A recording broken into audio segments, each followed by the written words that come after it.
So I'm going to leave that to one side because we've got enough stuff to discuss today. Because okay, I'm going to answer some questions before we can get into it. One, necessary for this to work, we have to presume that the treaty doesn't collapse by Stalin turning up to it. Okay, that is one of the criteria I've had to go with, because honestly, it's a 50-50 chance.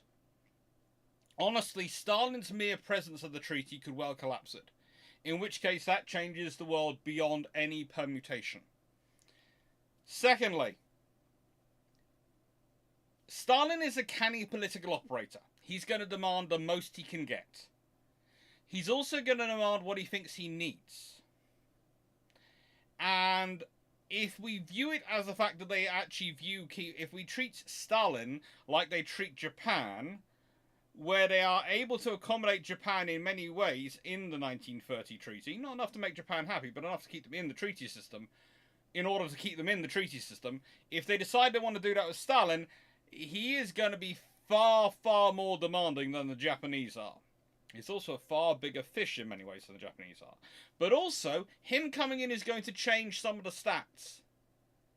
Because a Royal Navy which is factoring in Gangut's into its worldview, it doesn't need as many ships as it does, let's say, whatever the Soviets built into its worldview. And you have to remember, for the British, India is still something which they're very much keen on defending, and the Soviets are very much keen on getting to. Hello, Hendrik Boofer. Hello, Maniac Chief? One, hello.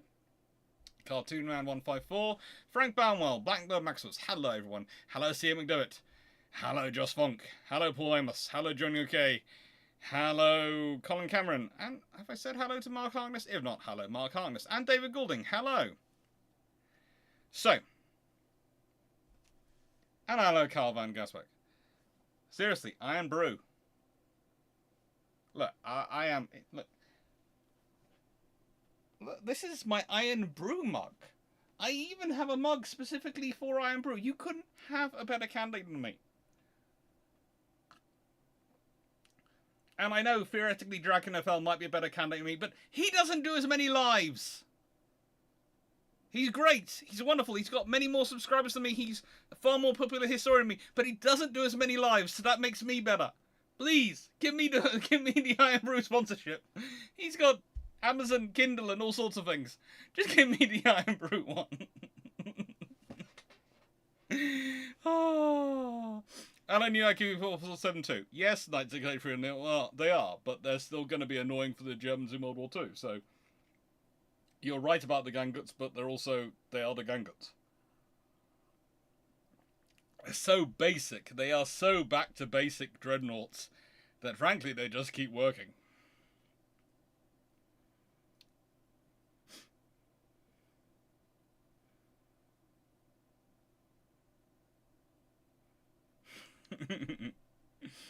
We're getting into all that. So, shameless book plug. Now, I actually have a video which will come out next week, which is going to which is to celebrate all this, which is called being a YouTube historian. That's going to be coming out next Wednesday, so stay tuned for that. But I'll be explaining more about why I do the shameless book plugs. But of course, at the moment, we have a competition coming on. We have a competition, which is always a fun thing to have. And that is one of the reasons why we're doing the shameless book plugs, because there's still time to enter. There's still time to put in an entry and to win. There have been a few entries. Not more than I can deal with, thankfully. But, you know, there's space for there's space for more. There are space for more. Let's see. How many entrances have we had?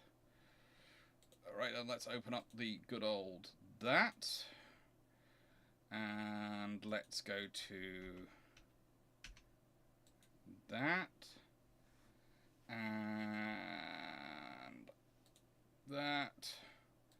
Login. Yeah. We have had roughly 10 entrants so far, and the closing date is the 27th. So people do have plenty more days to put in, and I know some people do like to work right up to the end of it, and I'll look forward to all of them coming in. We've had 10. I was hoping to have about 25, I must admit. But there again, some of them came in incredibly early. Some of them did come in incredibly early.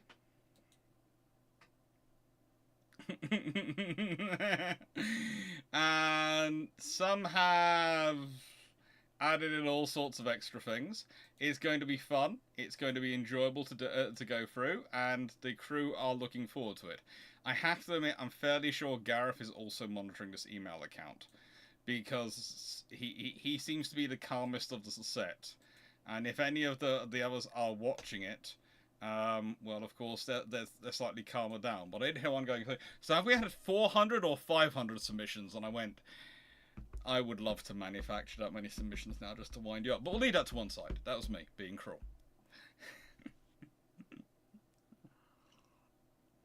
Hello to Brock and hello Albert Zaski. So, hello Frank Belmont.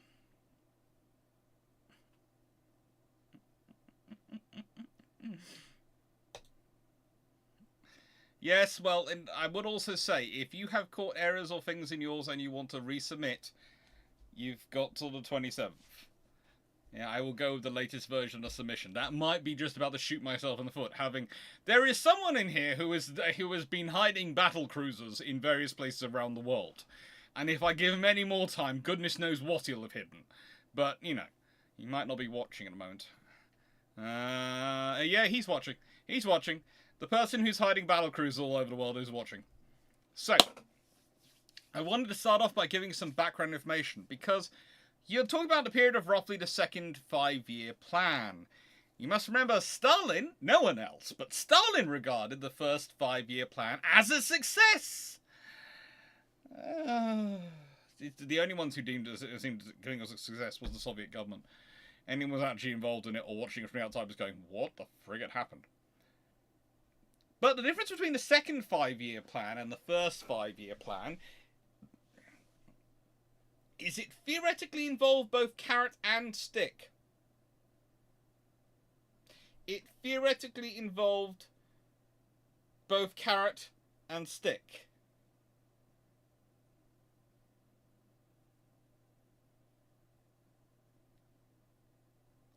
We can see what that sort of goes. Basically, the second 5-year plan is all about heavy industry, and it's all about preparing the foundation for the military. So, interestingly enough, a lot of the foundation that's then built on the third 5-year plan, where they actually start building battleships historically, is built in the second 5-year plan. This theoretically gives us a problem, but it doesn't give us as much of a problem as you would all like to believe.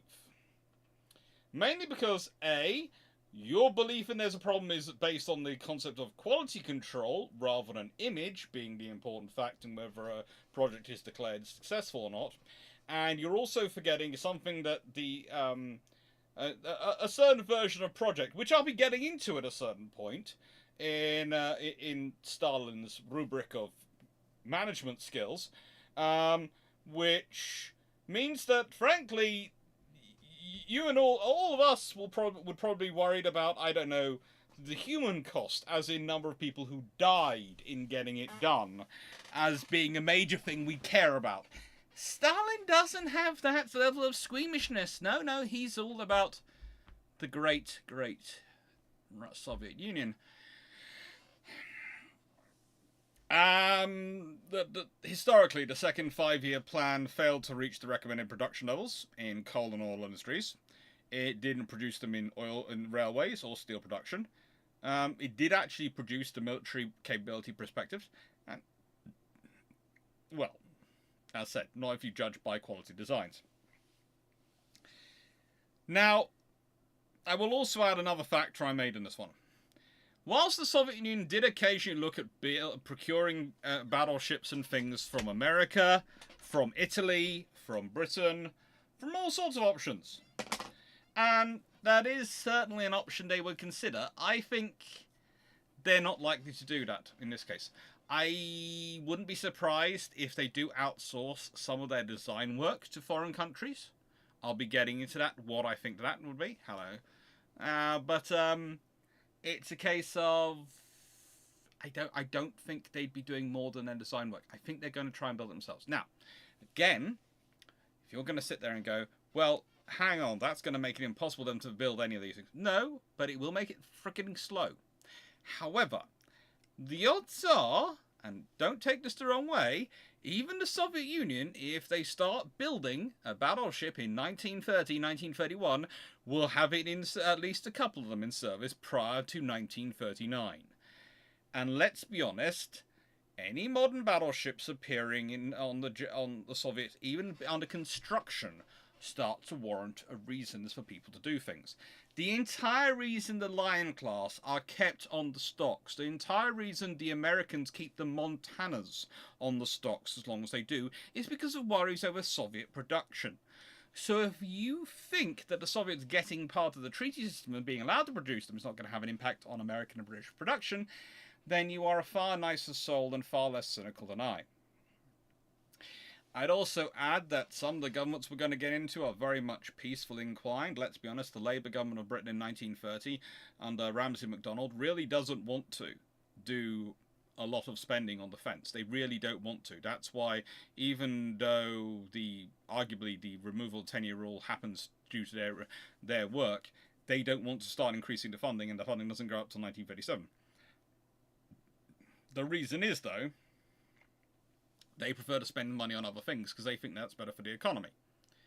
However, and I do mean this as a small however, the Labour Party of the 1920s, 1930s is very different from the Labour Party today in the UK. Labour Party today has, to an extent, starting to holds unions at arm's length, the trade union movement at arm's length. The Labour Party in the 1920s and 30s is in a warm embrace with the trade union movement. So whilst, again, they might not like the idea of spending on the military, it's going to make a lot of unions very happy because they'll be employed, and that's going to make the government not too unhappy about it. In many ways, one of the joys of things in Britain is that because of the way the union movement works at some points, the Labour Party is doesn't want to do anything with the military, but is happy to build a lot of it in this period. And the Conservative government wants to do a lot with the military, but doesn't want to build anything. If they can avoid it. They don't want to spend any money if they can avoid it. This is despite the Conservative government being traditionally considered the party of defence. In the UK, we don't actually have a party of defence. And I know I'm emphasising the British results here, but actually because in many ways the British are going to be the most contentious of all the options. The reason they're going to be the most contentious of the options is we don't really know. We're going to get into sort of the Japanese, the Italians, the French, the Americans, and the British and their likely response, and even the German likely response. And the fact is, the British are the ones for which the options are widest opens, and the most factors are going to be part of it. Hi, Dave Harrison. Hello, Steve Richards. So, this is a good example. I know I've covered this again before in my videos about the Soviet Navy, which were back, not 2020, Christmas 2023, Christmas 2022. But the Vienna-class destroyers produced 1935 onwards are actually really quite good destroyers. And I know I've been over this a few times. The Soviet Union is not lacking in good engineers and good naval architects.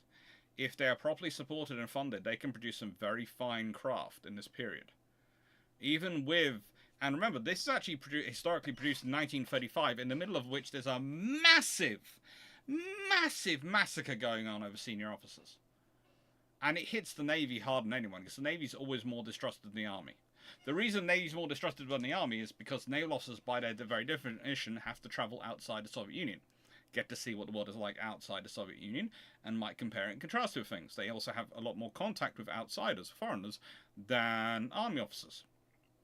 Let's be honest, most generals, as a routine, do not meet generals from other nations. Most admirals, as a routine, do meet admirals from other nations when they're out with their fleet. They might see another fleet going by. They might make a port visit. There are all sorts of reasons senior officers will have quite extensive contacts with their foreign counterparts. That makes them, under Stalin's regime, extremely untrustworthy. The Russian coalfields are the Russian coalfields. They are interesting.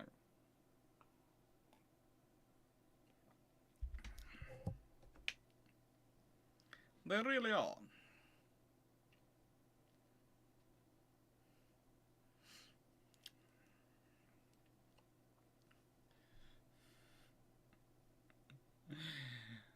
And then we have the Kirov class cruisers. Again, they are interesting because they are with their you know, the Kirov class cruisers are these really good ships. Actually, it's one of the things that's often forgotten about. You know, that the Project 26 ships, the Soviet Union produces 6 of these. They're armed with 7.1-inch guns. They are. Let's see, Kirov is commissioned in September 1938, Voroshov in June 1940, Maxim Gorky in December 1940, Molotov in June 1941, and Kaganovich and Kalinin, Kalinin was commissioned in December 1942, and Kaganovich in December 1944. These are pretty much the largest ships which the Soviet Union commissions during World War II. They are very capable vessels, and they are vessels which the Soviet Union places a lot of faith in. They really do.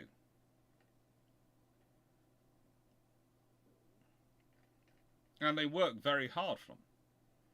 They are succeeded by the Trapiev class, which have 6-inch guns. And then, of course, comes the Sverdlov class. And I've done videos about all these cruisers, and they're worthwhile looking at. Thank you, Jack Ray. 5 memberships gifted. Thank you. There is a possibility of German, Weimar, USSR secret naval cooperation. There is a possibility of that, but there's also issues with that. In that, while Stalin perceives Germany as a military power, and as someone his army can train with, he doesn't start to really perceive them as a naval power till after they build themselves up. And honestly, it's you're talking about the Brest-Litovsk. Not that one. You're talking about the sort of the agreement which sort of which breaks up Poland. What's it called?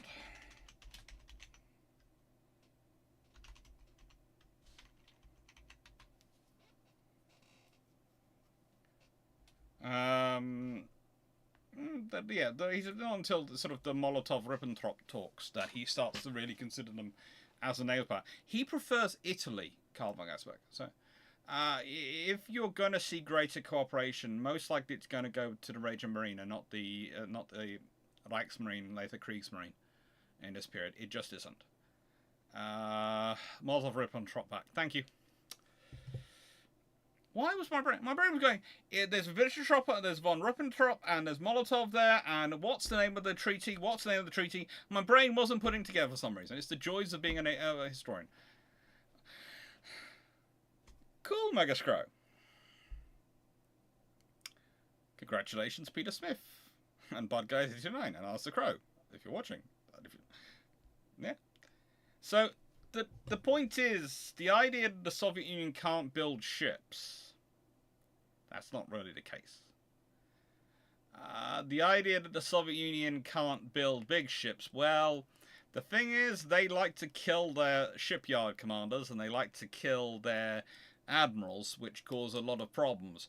But, again, the advantage is at no point is it made a truly critical contract for them. 7.1 inches, 180mm in metric. Yeah. And then there's all this design period from the start when Stalin's battleships began. And again, it's worthwhile remembering that when he did begin the Sovietsky Soyuz, they are a mashup between the Shanos, Litorius, and the Gangots. They really are a mashup between a Russian design history, German design history, and Italian design history. And it's worthwhile noting that they understand about the Litorios. They have enough information from the Italians. They have a really good idea about the Litorios and their capabilities. And for the Germans, they have the Scharnhorst class, And there's the Deutschland. And the Kronstadt really does look like the Scharnhorst class, but it also looks a bit like the Deutschland. It's just a case of there is a lot of information going in there, but it's worthwhile realizing that whilst there are some stylistic changes from the outsides of the ships, which are mostly, I think, due to the weather they're supposed to operate in, because let's be honest, they're thinking about their fleets. They've got the Pacific Fleet, the Baltic Fleet, the Northern Fleet, and the Black Sea Fleet. 3 out of 4 of those are pretty darn cold. And the Black Sea Fleet is not exactly warm position. So you're going to go with the Northern Waters styling, definitely, because it's cold weather operation styling. But the internals, they are very much Italian inspired. So let's think about 1930, and this is the point at which now we are going to get into this whole discussion. First of all, why would Stalin come to the London Naval Treaty? Well, I've made life a bit easier because I've actually explained it all here and explained my thinking. But I'm going to open this one to quite a discussion in the chat because I think it's worthwhile coming up because it does have a bearing on what comes next. And what I've gone with, as what I think it would be, are the 3 options to make him come to the Naval Treaty are ego, interest, and need. Now, need is hard to justify. It really is, as if there had been need, they would have been there. That leaves interest and ego.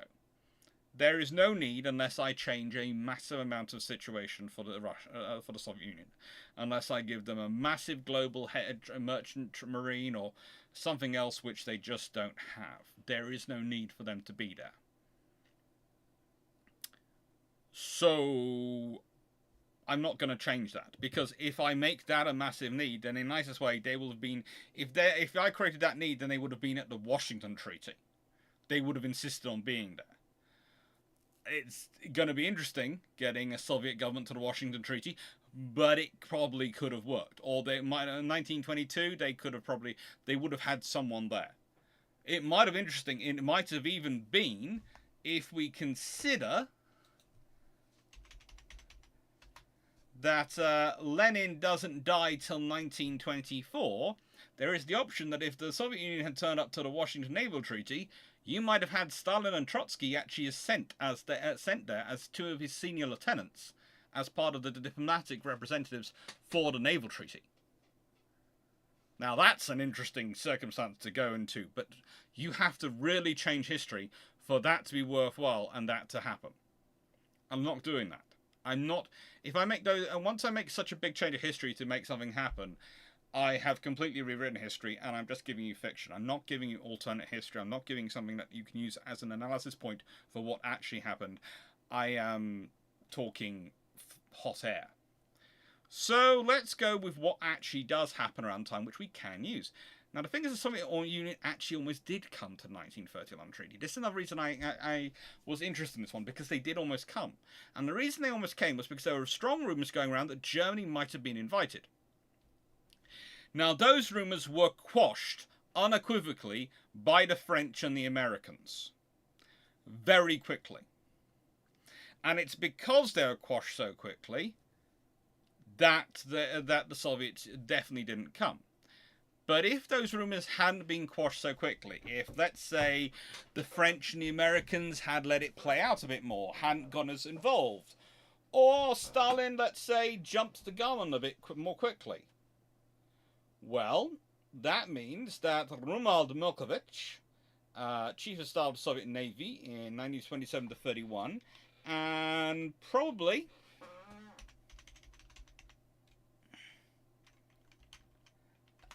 Vasily Molotov, who is pretty much the senior, he's the senior commissar for foreign affairs and minister for foreign affairs for quite a long time, and he's a senior ambassador before that. So honestly, there are a good suggestions that it would be him. The other option is Litanov, who is the People's Commissar for Foreign Affairs of the Soviet Union from July 1930 to May 1939. He'd been preceded in it by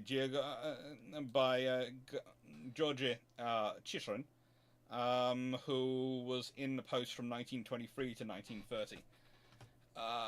So you have an option of diplomatic personnel who could have been sent. I would say, if you consider who's sent by the other committees, and if you remember, I have gone through, I think, the Washington Treaty. I don't know if I've done a video about the participants in the London Naval Treaty. If I haven't, I'll do that. So if someone wants to check, I know I've done the participants of the Washington Treaty. I don't know if I've done that one for the London Treaty. I know I've written the PowerPoint for it, but have I actually done it and scheduled it in? If not, I'll schedule it in for some point this year. On one of the Thursdays, which I do myself. And well, in which case, I think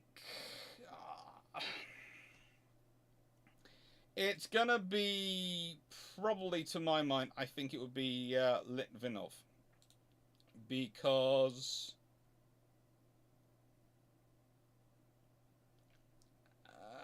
Georgy Chicherin is powerful, but unfortunately he has got a history of being arrested in Britain for anti-war writings and is not really welcome back in Britain. So I think either it's Litvinov or it's Molotov.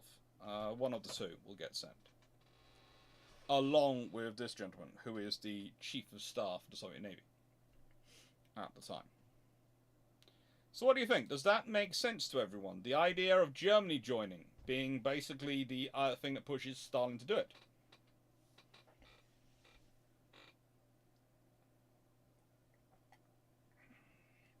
I don't think Sweden could do much about it. They wouldn't like it, but they couldn't really do much about it in Harrison. I think they would probably look to their own defences, but Sweden has made a career of being one of the most proactively armed neutrals in the world for a long time. If you couldn't decide between 6 and 8 inch guns, would 7 inch, i.e. 175 to 180 mm be a good compromise? Not really, but it's worthwhile having a go.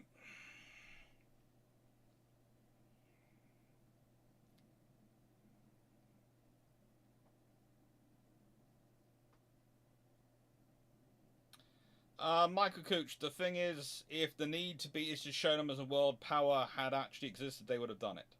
That's the point. There is no need.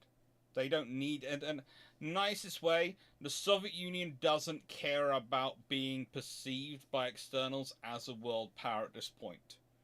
Stalin is concerned about national security and internal security. That's his criteria, and moving the Soviet Union forward. It's a very much a tercel profile. They don't care about how they look on the world stage.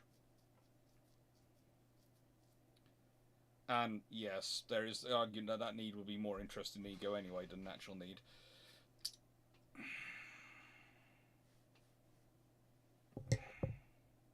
Hey, Stafford.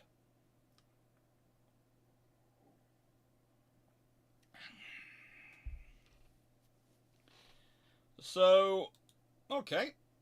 I'm guessing that seems to be mostly being received quite well by the chat, from the chat I've got coming through. I always worry if that when the chat's a bit slow, if that's that's keeping up. Does everyone see where it is coming from? I was asking, what would be the benefit from limiting tonnage for Russia?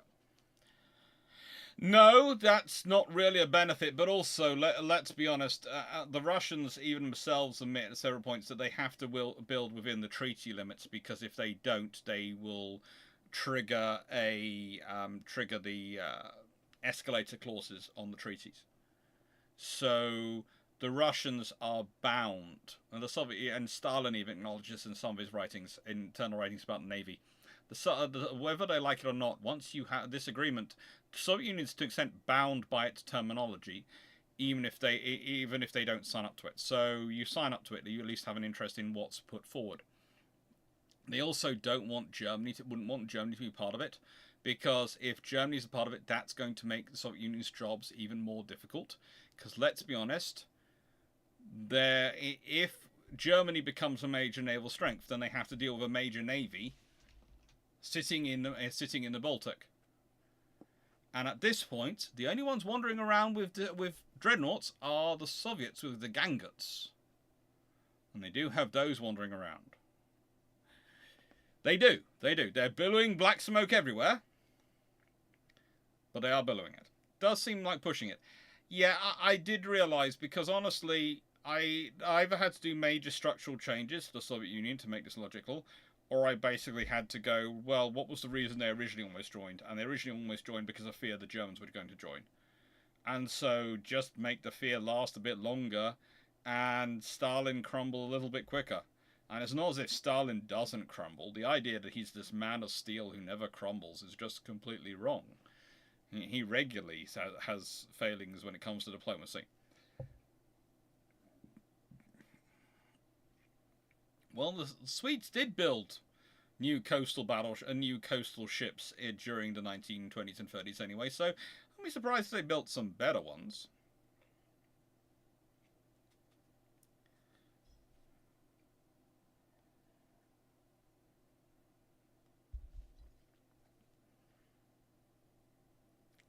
Do they develop their own armor? That would be an interesting thing. Besides, who would they buy the armor off? You see, they might buy the armor off Czechoslovakia. There is an option for that. You have to remember, there are still some very large works, Skoda, etc., wandering around, which you can go and buy armor off. They could also buy the armor off Sweden. The Swedes would probably still sell it to them. And they could buy it off America. There are all sorts of things they could do. Or they could try and make it themselves. Probably knowing Stalin and the Soviet Union, again, for their capital ships, they would try and make it themselves. And it doesn't matter. Again, you can't presume that the armor's terrible, so therefore you don't have to worry about the ships. That isn't the way things work. It's like we've seen with quite a lot of modern stuff. Quite a lot of countries, you build your systems to deal with what are the posted capabilities of potential opposition systems. When it turns out those systems' capabilities were massively overhyped and don't live up to it at all, doesn't matter. You can't rely on that being the case when you're designing your systems to counter them. It's not a viable option. Presuming your enemy is an idiot and they are lying does not give you good systems. It gives you systems which, when it turns out the enemy wasn't an idiot and wasn't lying just once, you've got your entire forces crushed. Just to save a few pennies. Not pushing much hiding a battlecruiser. No, Leslie.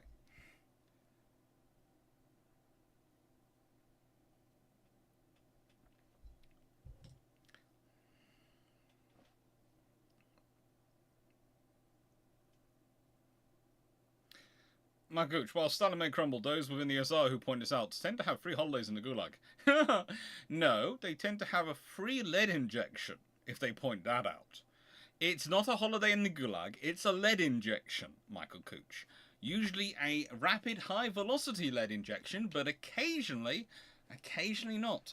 And sometimes it's even a steel injection, thanks to an ice pick. So I can hear, and that's how we got the F-15. That's how the US got the F-22, let's be honest. Which you look at, and then you look at everything else, and you go, there was just no scenario anyone was going to match up against that, was there? Because they built it to counter. They built the F-15 to counter everyone else's capabilities, and then they looked at everyone else's projected capabilities and presumed they'd be building to counter the F-22. So the Americans then built the F-22 with the idea to counter the F-15. As well, they believed everyone building to counter the F-15. So they built the F-22 with the idea they would completely dominate the F-15. And then there's people who've gone, we still haven't built something that beats your F-15? Stop being nasty.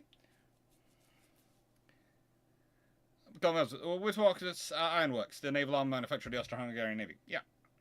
So there are options out there. There are options for the USSR to go to.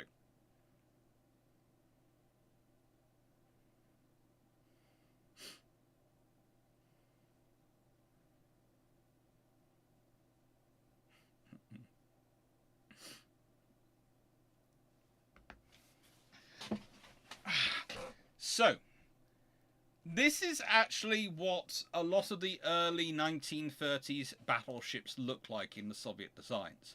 The Project 21. So I would presume, and I think it's not far to say, difficult to say, is that if they are going for a 35,000 ton stand length, 16-inch gun ship, that it will probably look like.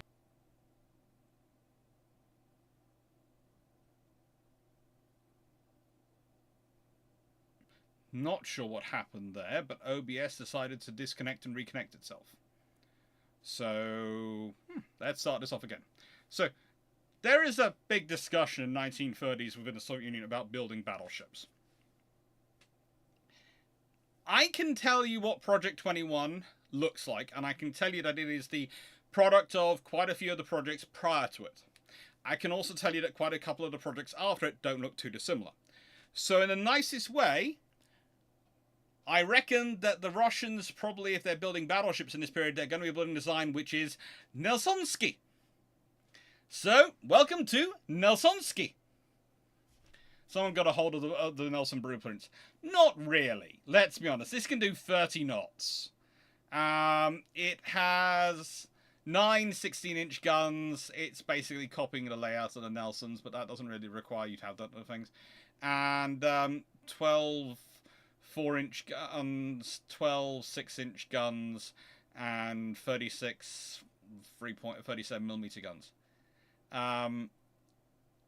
It's a fairly decent design. I can tell you now, I doubt it'll be able to do a speed of 30 knots. I do not believe they would make a speed of 30 knots. It's 249 meters long. It's supposed to be 35,000 tons in standard. It's going to have armor which is paper thin. That's the only way this one works out. Because if you want to have a go with this one, you can. And the only way this works out, to have a speed of 30 knots and have all those other stats there, is its armor is paper thin. I mean, it's hilarious. There is no way that comes out to 35,000 tons of standard that has all those stats. But if you lower the speed down to roughly 26 knots, it starts to work out. And if you, to an extent, because of the lower speed, you reduce some of the length, you can really make it work out.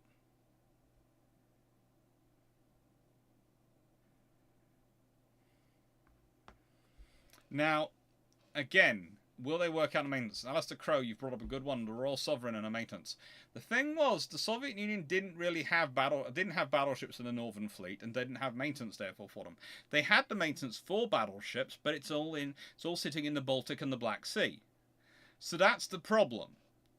So whilst you are making a very right and pithy point about, you know, their turrets will rust, etc., like the Royal Sovereign.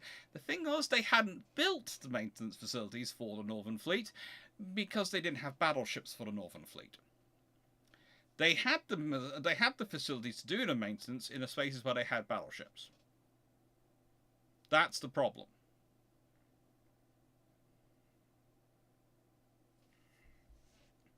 We'll get into that, Blackburn Maximus. Nelorodsky. I like that, Mark Hartness. Nelorodsky.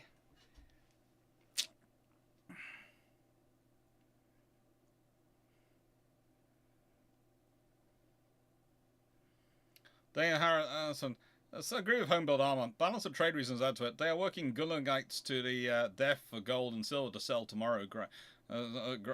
Sell tomorrow's grain to stop starvation. Yeah. Hello, Tim O'Neill. What were Russian steam engines like in the mid-1930s? Okay, so the Russian engines, which they're mostly putting in, and this is where things get pretty interesting.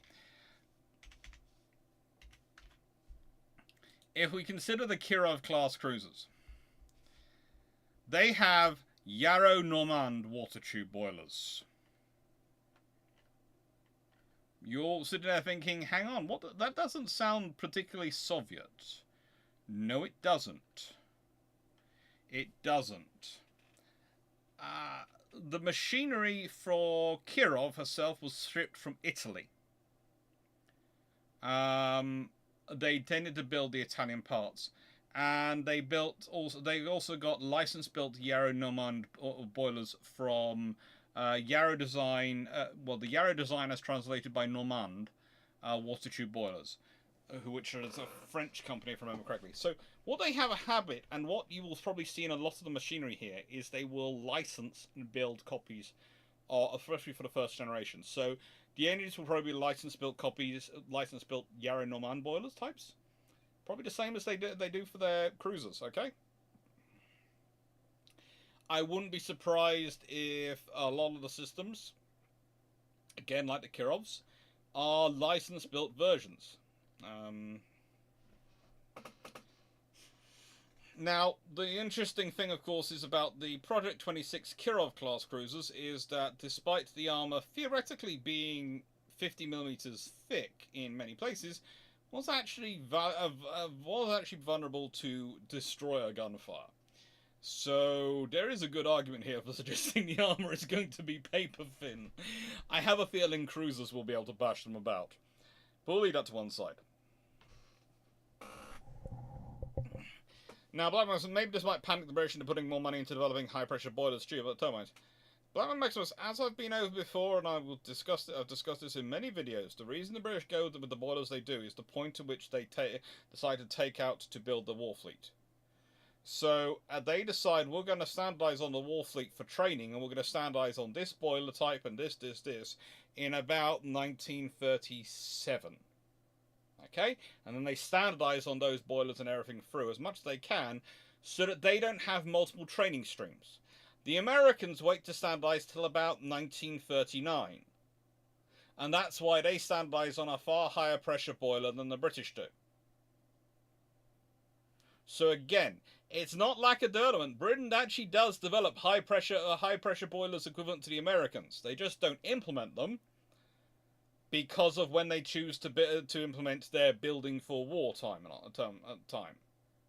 And the thing is, therefore, they don't really come into existence till post-war, at which point those designs are hopelessly out of date, so they're developing new ones. Who knows what the Soviets will actually call it. So here was the discussion, was that the interesting discussion point comes with what do the Soviets actually want?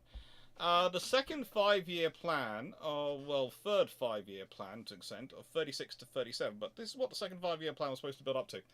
4 later 8 Type A Project 23 units with 406mm 16-inch guns, which were supposed to be a total weight of 41,500 tons, standard displacement 35,000 tons. 4 later 16 Type B Project 25 units, 26,300 tons, with 9 12-inch guns. 20 cruisers, 17 destroyer leaders, 182 destroyers, and 240 submarines. In 1930, though, it probably reads something like 12 Project 21 units of 35,000 tons with 9 16-inch guns, based on 3 each for Baltic, Black Sea, Northern and Pacific fleets. Honestly, that's the basic I could come up with. And probably 20 cruisers, 17 destroyer leaders, 182 destroyers, and 240 submarines. Now, the thing is, if that's what Stalin is coming to the treaty demanding, he ain't gonna get that. He isn't going to get that. So putting more money into... No, as I've said before, it's... Okay, you've got lots of things in metallurgical developments which take place and develop the high pressure boilers. Okay, we're going off topic, but it's worthwhile considering, because again, the Soviets are part of this, and you're trying to change history of this one. And it might do, but it's going to depend on a lot of developments happening in a lot of places, having a lot of funding put into them, and those things coming to fruition. But the thing is, in 1937, the British basically go, right, and we're going to be facing war in about 5 years. We've got to prepare a fleet as quickly as we can. How do you prepare a fleet as quickly as you can? Just building ships? No, also training a lot of personnel. So if you have multiple boiler types coming in, if you've got all these ships on this boiler type, and then you add in another boiler type, and maybe even another boiler type as you reach the higher speed boiler types, you are going to create a training nightmare for yourself. And the trouble is also, with the Royal Navy, it's going to be a huge amount of retraining as well, because they're larger to begin with. So for the British, it's a major decision to to go through. But because for the Americans, Congress has kept the U.S. Navy artificially small, they A, don't have to deal with as much of a retraining issue. B, they take longer to get to the point at which they think, oh frigate, we are actually going to be in war soon, to standardise. And so by the point they reach standardisation point, technology is mature that they are able to standardise on a higher point.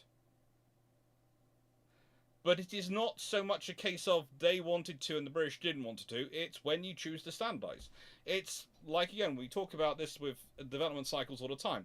So at what point in the development cycle do you peel that technology off to turn it into something you can pragmatically use versus leaving it in the development cycle as it gets better and better? The British picked theirs out in 1937. The Americans picked theirs out in 1939. It's a difference of a couple of years, but it makes a massive difference in technological levels.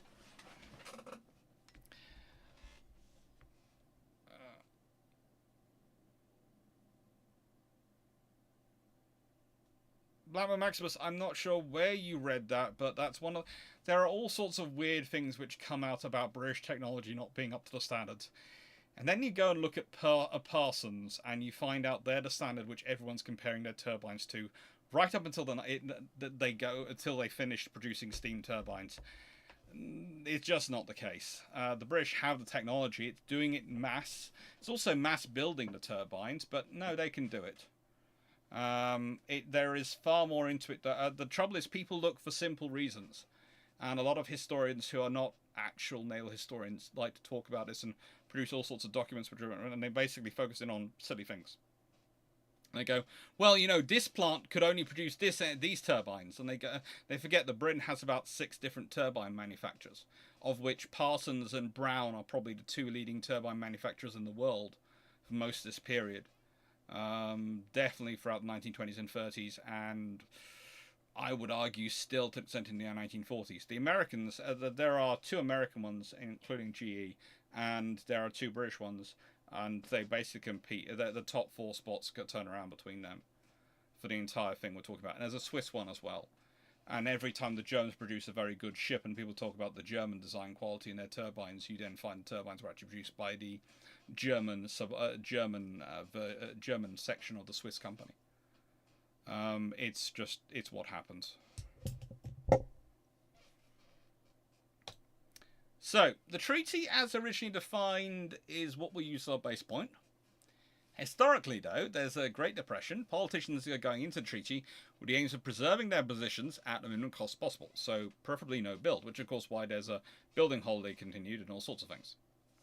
Now, as it was, when we start to look at these stats, you have capital ships, 525,000 tons for the United States, 525,000 tons for Britain. So both of them are able to build 15 capital ships. Japan, 315,000 tons. She's able to build 9. And that gives us our basic 5-3 ratio. And then the Italians, 175,000 tons, and so France, 175,000 tons. Which, if once you get into it, you sort of realise, hang on, that's really not that many ships. That's 5 ships they're theoretically allowed each. That's not good. So that's basically, they are allowed a third.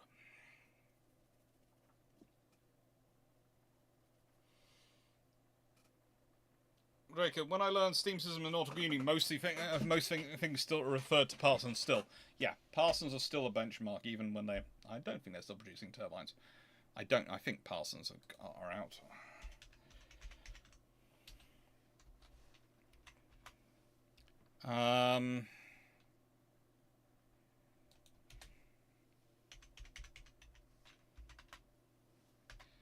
Yeah, Parsons Marine Steam Turbine Company was acquired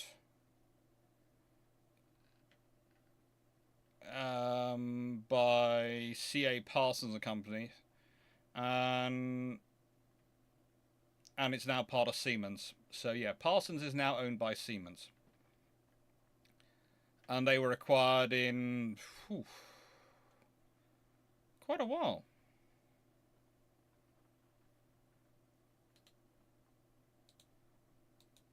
C.A. Parsons was defunct in 1997, acquired by Siemens Energy.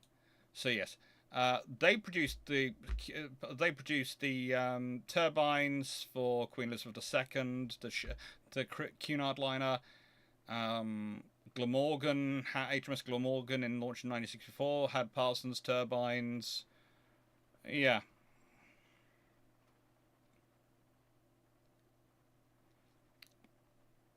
Parsons turbines were pretty much the bee's knees when it came to turbines for a long time. Hello, McLegend 13 EYT. Now, we then go into carriers. And again, it's 5 for the British and 5 for the Americans, 3 for the Japanese, and a little bit over 2 for Italy and France each. And then cruisers, well, they're roughly 10,000 tons you're allowed per cruiser, and apparently the Americans are allowed 18 heavy cruisers, but only allowed roughly 14 light cruisers. In contrast, the British are allowed roughly 19 light cruisers and 14, well, nearly 15 actually, 146,800 tons. That's closer to 15 is 14 tons, 14 heavy cruisers. Japanese are allowed pretty much 11 heavy cruisers and 10 light cruisers, allowed up to the 10,000 ton limit.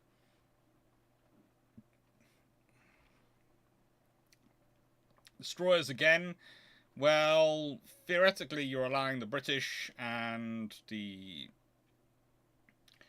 Well, to an extent, you're allowing the British and the Americans 100 destroyers each. And the Japanese, slightly less than 100 each. They are more allowed... Let's be honest, that's 60 plus another 10. 70 to an extent, and the submarines, they're all supposed to be allowed 52,700 tons, which, if you consider you are not supposed to build them more than 2,000 tons, is not going to give Stalin his several hundred submarines he wants. So what are the areas that are likely to be compromised? Well, what areas are there likely to be? And also, what will Stalin want to come in as equal to? Where does Stalin fit in this all? Well, the scenario I see him coming in is he doesn't want to be France and Italy, which is going to annoy the living daylights out of France and Italy, but there isn't much they can do about it. Okay? France and Italy, France especially, is committed to the treaty as long as Britain's committed to the treaty. Because France cannot afford to upset the British. At this time, they really can't. It's one thing they do understand. They can't afford to upset the British. It's a very interesting alliance, but basically the French can acknowledge that their empire exists on the whim of the British, because their navy's shrunk down so much. As I've said before, by allowing themselves to be equal to Italy in the Washington Naval Treaty, it meant they could either defend their Mediterranean interests or they could defend their empire. They couldn't defend both.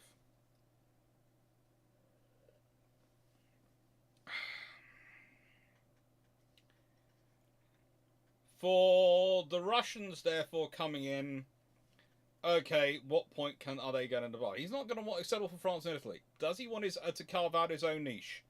Probably not. He's probably going to declare he might try and declare he wants to be the same as America and Britain, but there's no way America and Britain are going to allow that. There is no way America and Britain are going to allow that, and Japan will leave. Alright. So, what level, if this treaty is going to survive, and it must be coherent that it survives, would be satisfying to Stalin enough, and would also keep everyone else relatively happy within it?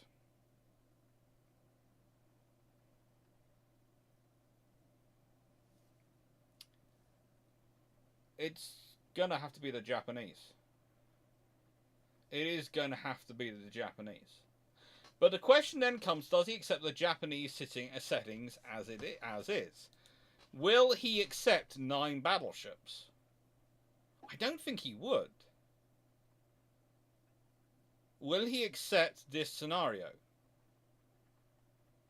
And Blackman Maximus is coming with 10, 10, 7, 5, 3, 3. No, Stalin's not going to accept. He might accept parity with the Japanese, because he has to. But he's not going to accept to be less than the Japanese, because remember the Russo-Japanese War. If you don't think it matters, he does. He will not accept less than Japan, because all he'll be thinking is he will have suffered a defeat at their hands. So whilst a more graduated 10-10, 7-5, 3-3 scenario, something like that, would make more sense, logically, for their needs, the reality is he will not accept less than parity with Japan. And there is a scenario where Japan would accept parity with him. There is a scenario where Japan would accept parity with him.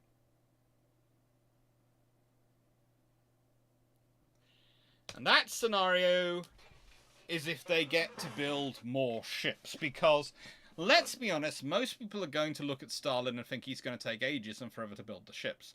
And also, the Japanese come into the 1930 London Treaty knowing full well they're not going to be in the 1936 one. They are not joining the next London Treaty. They are not going to sign up to another treaty. So anything they get in this construction period is going to give them a foundation for what they do next. So, Stalin wants 12 ships. That gives him the 3 minimum for each of those fleets.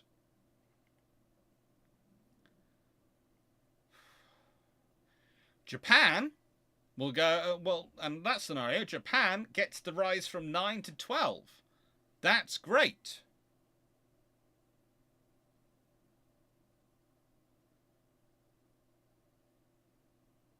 That means Britain and America have to go up to 20, though. But also there's a reason why Britain and America will want to go up to 20 in this scenario. Because Stalin's going to be building ships. So they're going to want to raise the size of their fleets to deal with Stalin as a potential threat. Because again, there's a different scenario if you're dealing with Ganguts than if you're dealing with new dreadnoughts, and if he's going to be building them. The thing is, a Soviet Navy, a growing Soviet Navy, adds another problem Britain will want to have ships to manage. Well, doesn't it? And again, there's the whole defense of India scenario going on. So, honestly, Britain's going to want that increase, and America's going to want that increase. Now, the really interesting question comes, what tonnage are we talking about? Because there is, and the 1930 London Naval Treaty, you have to remember, both Japan and Britain come with options for reducing the size of individual capital ships. Trouble is, Italy doesn't want to reduce the size. Remember, eventually the Tories are 40,000 tons, so they definitely don't want to reduce the size down anymore because it will really show up. 2, the Americans don't refuse to reduce the size. 3, the French are agnostic, and let's be honest, Stalin wants as big as he can do, so he's going to be able to do that. That's good. Would the Soviet economy realistically be able to support building 12 new battleships?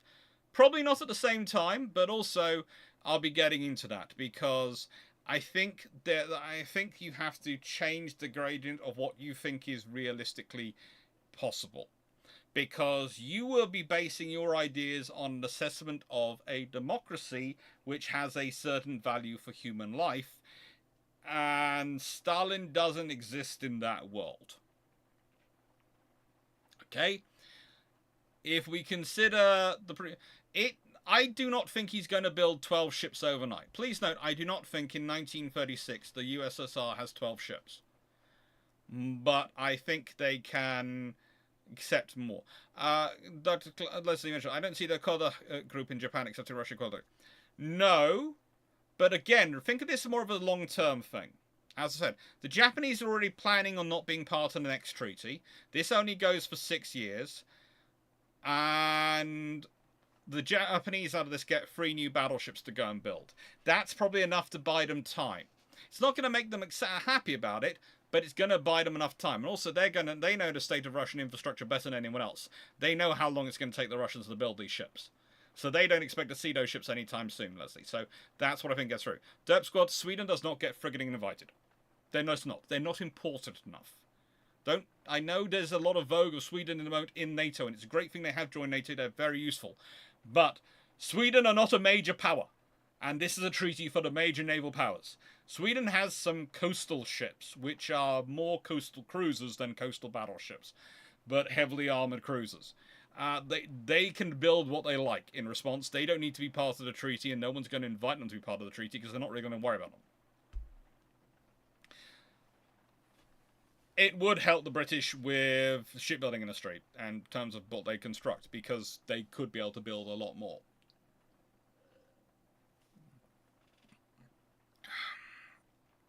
You're basically adding an extra 5 ships onto the British construction limit, so the British can start out building a class of 4 quite happily.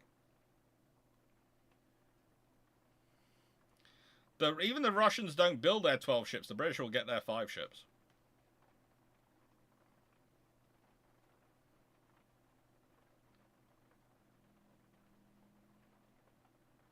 That'd be the government in Japan, not the radicals. They already killed him. Oh, the Koda will probably kill someone anyway, but I don't. The thing is, there are going to be enough of the powers that be in Japan are going to be satisfied with this deal that they're going to work with it. That's the thing. There's enough satisfaction for enough groups in Japan that it's going to stick. That's good. Would the British be willing to? The British don't give a... Derp Squad, at this point, the British don't give a hoot about the Baltic. You know, nicest way, yes, they like getting supplies and things coming out there, but economic terms, the Baltic doesn't really matter to the British economy at this point. And yeah, they will presume the other powers will have to do something to deal with it. But again, the British will be playing the same game pretty much everyone else is doing this deal. We have to accept it, because if we don't have him as part of the treaty, he'll probably go and build whatever he wants, and then that will cause a massive arms race, and we don't want that. So we're going to accept it. And how many years is it going to have to build? Yeah. This also bumps up the carrier numbers as well, Blackburn Maximus, because in the nicest way, he can't support 4 fleets with 3 carriers. So he's got, so it bumps up the carrier numbers. It bumps up pretty much everything. The most interesting thing for the Royal Navy, and the thing that's going to make them happiest at all,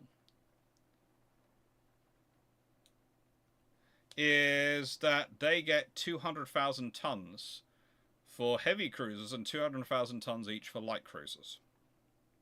Because it works down. It keeps the math simple. Destroyers, again, the British get a huge bump up. Submarines gets a small bump up, because this is where Stalin loses. He's got all the cruisers he wants to build, he's got all the carriers, he's got the capital ships, he's not got the submarines. Remember, the British again wanted to get rid of submarines in this treaty. They didn't get that way, and I don't see him getting hundreds of submarines, because if you consider he wanted 200 plus submarines, 2,000 tons, that's a limit of about 40 out of up to, even if you give a 1,000 ton limit, that's still going to be 200,000 tons. Even if you give a 500 ton limit, that would still be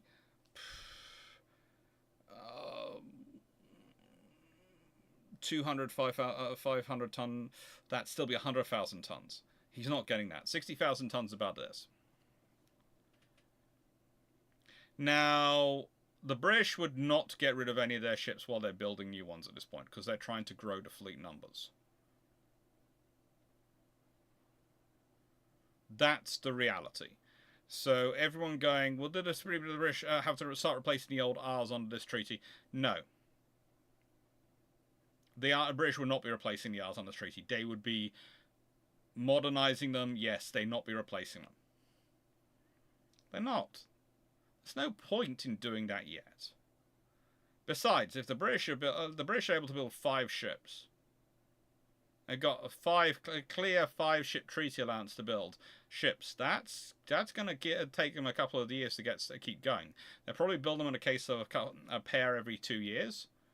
So they'll probably build 2, 1930 to 1932, 2 more, 33 to 34, and another one will go through in 1936. Maybe another 2 will go through in 1936, because then they might start going through some of their older ships. But remember also as well, they have some 13.5-inch gun ships, etc., hanging around at this point, which got rid of in this period. So those probably will be the first to go. There is a lot more tonnage. If you are doing again the 1,850 tons allowed to see 16%, you would have on 200,000 tons, you would have 32,000 tons you could devote to those ships. Well, 30, that's quite useful, because that's 16, which the British build actually 16 anyway. That's the point. The British build those 16 anyway because of the way the treaty collapsed in the Second London Naval Treaty. So this would basically allow the British to build 16 tribal class and not worry about it. I would say it's likely Ark Royal gets a sister ship. I'd say, honestly, you probably get an Ark Royal. If the Royal Navy finds itself in a scenario where they're able to build 10 27,000-ton carriers, that pretty much provides the Royal Navy with their fleet carrier needs, 10 carriers. So what you might find is that instead of them building, and especially if they're building 27,000, they've got 27,000 tons as their limit. I don't think they necessarily go as low as they did historically. I don't think they're looking at 23,000 ton, 22,000 ton ships. I think they might go for 25,000 ton ships. Possibly 24. But I think you get something which is far closer to what the British wanted a carrier to be, which is armoured flight. The levels of armour from an illustrious class on a ship the size of Ark Royal with probably better flood control and flood prevention.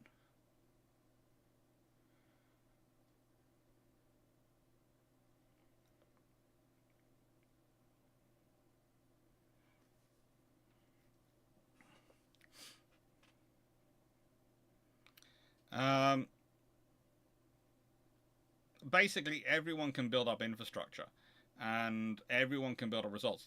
The thing is, I have tried to keep this very, very sensible. For Britain and the Americans, this is not going to break the bank. They're not going to be ordering a whole new fleet. 5 battleships produced over 6 years is not going to affect the British or the American economies much, other than providing some employment in a depression. That's it. Again, having a larger number of carriers, that's going to produce some more of those. Being able to build more cruisers, woohoo! The Royal Navy will be ecstatic over that. But none of this is obscene numbers compared to what they had historically.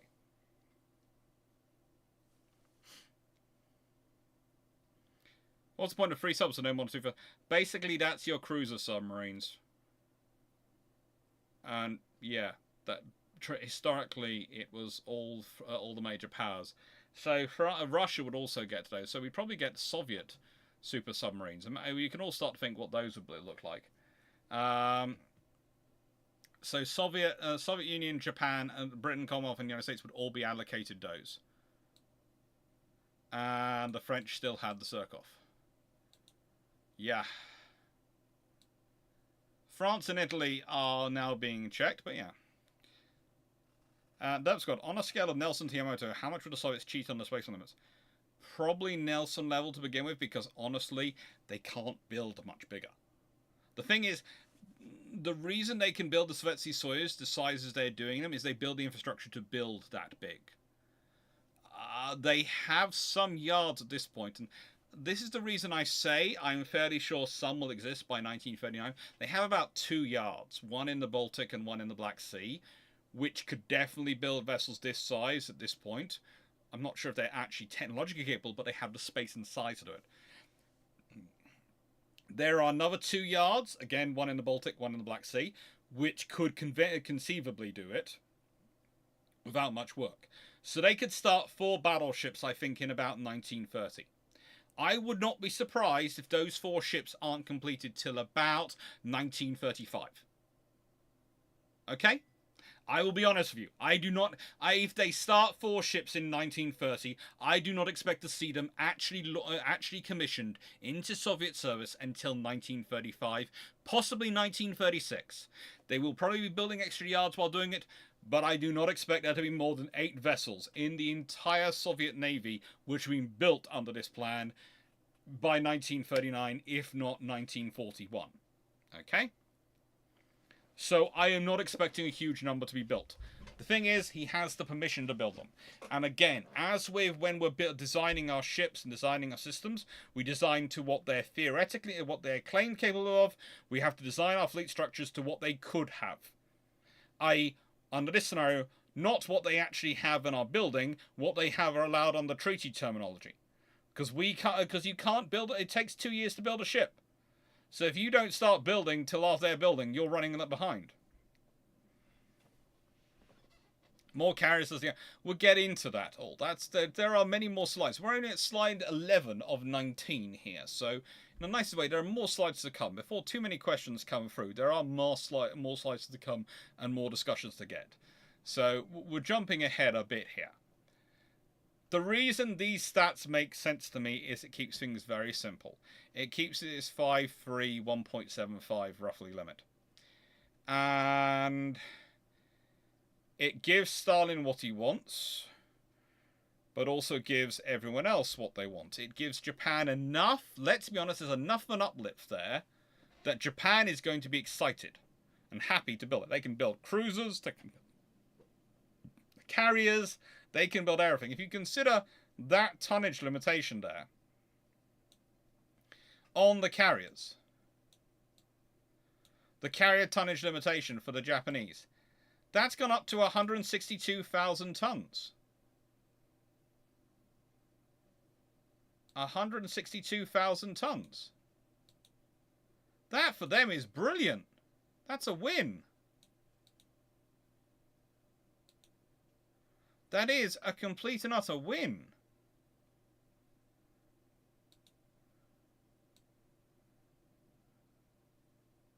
Why is it doing that? OBS, why are you being annoyed to me? I was saying you're being good the other day. You know, if you consider, again, the cruiser construction, they're allowed 12 heavy cruisers. They could have a lot of fun with that.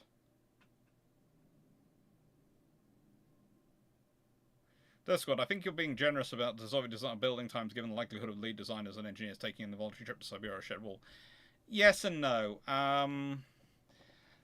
There is a reality that there are certain projects where the people get a lot of ability to push through, and it's once the project's completed then they have their downfall. And I wouldn't be surprised if this is such a project, and I'll be explaining that in a second. I will be getting into that, and it's point. Okay.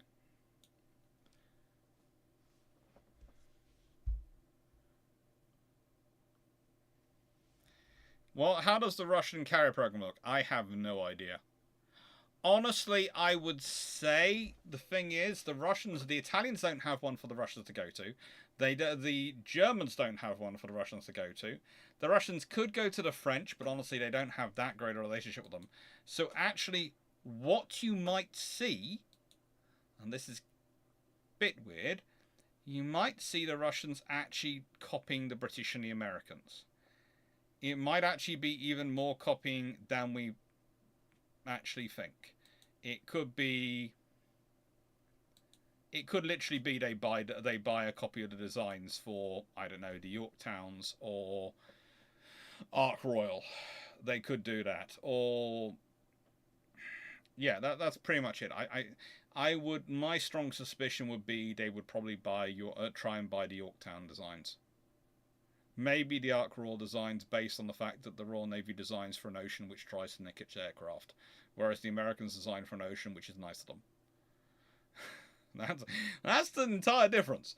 The Americans design for an ocean that's kind to us as a rule. The Royal Navy design their carriers for an ocean that is trying to rob us blind as a rule.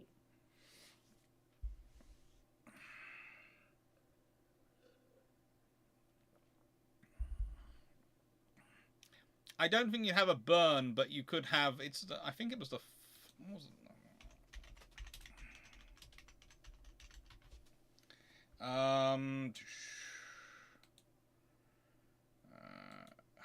Joffre class. You could, but the trouble is the Joffre class are designed too late. Honestly, you're looking for a design around in the 1930s, and honestly, if you're thinking 1934, that's the Yorktowns. Prior to that is Ranger, so it could be the Soviets could try and do a Soviet version of the Ranger. That could honestly be it. But I doubt it, because not even the Soviets would want to buy the Ranger. So I would say it's going to be Yorktown or Ark Royal.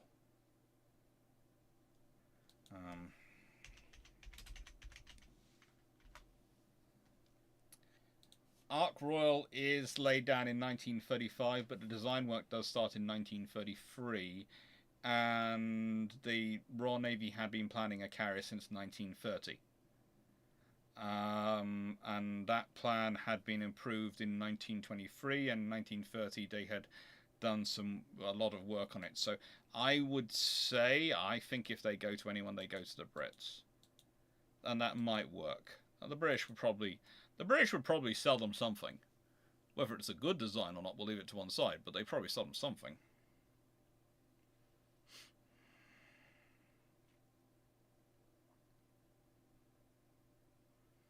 Renan, I would like to know. Yes, but Renan, you have done very good.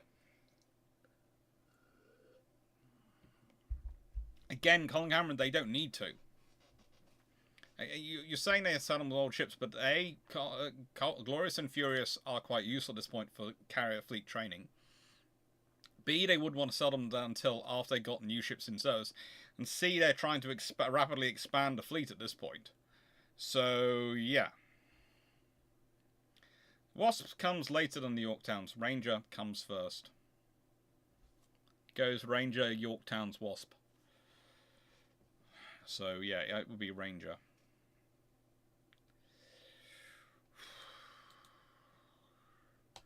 No one be that cruel. So, what does the Soviet Union build by 1939?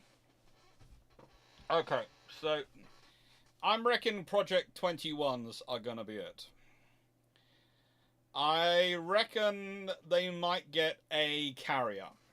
I say they might get a carrier because Stalin is not exactly the most enthusiastic about them. As I've said before in other videos, dictatorships are not really good with aircraft carriers. Aircraft carriers are not a good thing for a dictatorial command structure.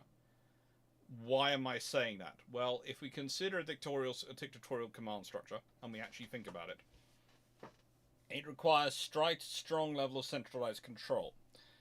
A carrier relies upon you not just having a mobile airbase, but its primary strike weapon goes off and launches an attack entirely on its own volition, pretty much. It gets launched, you're going off and you're trusting on radio silence to find the enemy and launch a strike in its own coordination. It requires a lot of delegation of control, a lot of delegation of responsibility, and a lot of trust. Dictatorships are not normally good at those things. People then sort of brought up Japan, and I pointed out, well, the way the Japanese actually run their training and pilot selection and training program, which is based upon actually having a stricter command and control element of their carrier wings than USN and the IRN have, is actually one of the things which breaks down during the war because of the loss of pilots, and means they can't actually rebuild their force as quickly as they needed to, which is one of the reasons why they're left at such a disadvantage in some of the later battles. So yeah, the Imperial Japan is not a pure dictatorship. It definitely does have a dictator, but it is also bound as a sort of monarchist system, almost a religious system, a religious calling in some regards in their approach to things, and that adds a whole layer beyond the dictatorship.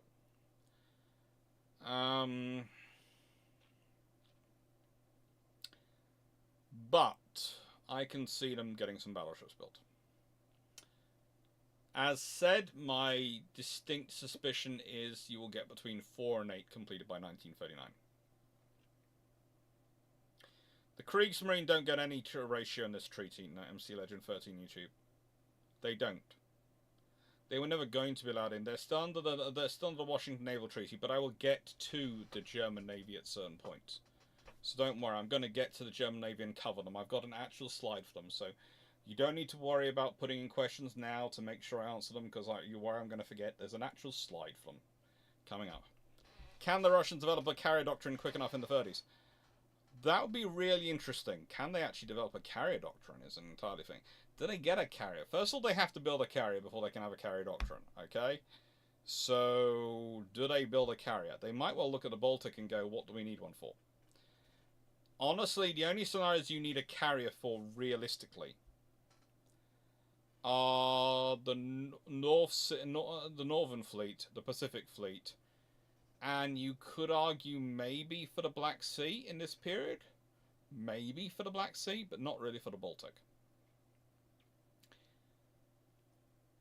Saying that, I reckon if you're going to see a Soviet carrier appear anywhere, it's going to be in the Far East. Now, interestingly enough, this could actually add a naval component if these ships are built, depending on where they're deployed, to the Russo-Japanese Wars and the Soviet-Japanese Wars, which take place in 1939, when there's fighting going on in various parts of northern China and southern Russia and Mongolia between the Russians and the Japanese. If you do actually have a fleet component, if the Soviets do actually have a fleet worthy of that name, i.e. battleships, etc., in the Pacific by this point, that could add a naval element to that whole contest, which could have a very interesting impact. Whilst, again, during mentioning North Sea, Mediterranean, if they break out, all these things are quite correct. Again, you have to remember, a Soviet naval doctrine in this period is very, very defensive. So you're thinking about offensive action. They'll be thinking about sealing off the Black Sea, not breaking into the Mediterranean. They'll be thinking about securing the Baltic, not breaking out into the North Sea. They're thinking about Northern Fleet as in securing their northern fleets and northern waters. They're thinking about a Pacific Fleet as securing their Pacific spaces. So, no.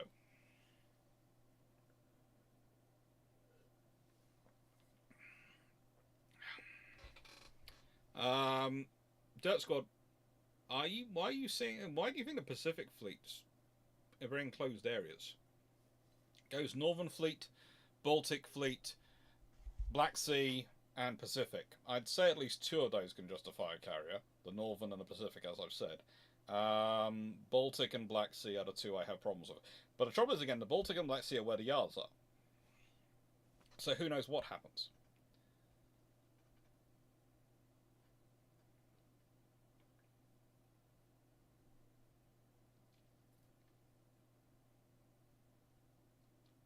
It's an interesting system. I think the big thing you probably see is an explosion in Soviet destroyer designs and construction.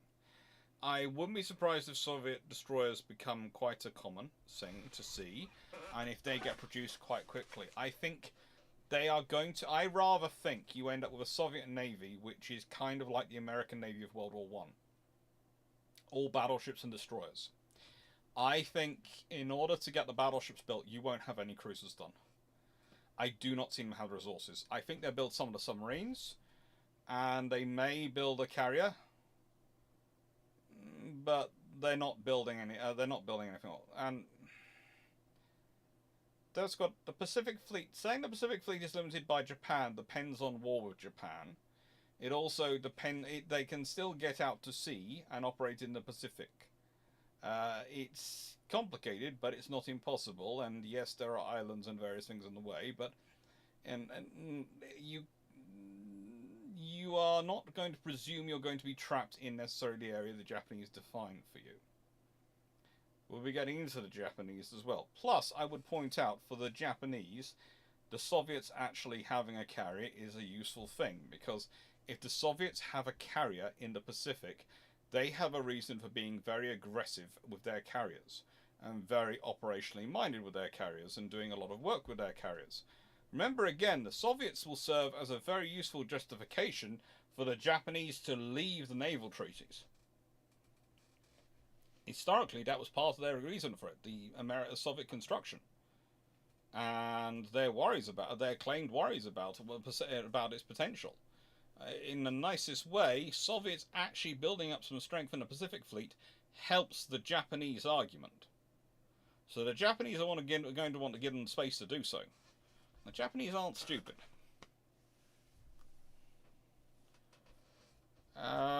too, you might have a Soviet carrier under construction in the Baltic Black Sea to be used as an amphib during the circumstances. Again, you are applying very modern terminology and viewpoints on amphibious warfare to the Soviets in the 1930s. I wouldn't go there. You neither have the helicopter capability nor the landing craft capability, which the Soviets will have later on.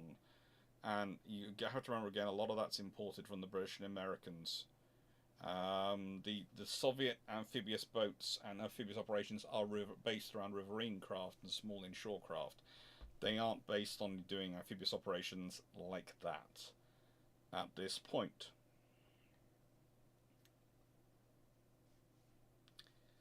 Maximus, if there's a Pacific Fleet and it lasts 1941, would the Soviet Pacific Fleet redeploy to help cover the Arctic convoys, with the British helping logistics, or would they stay in the Pacific?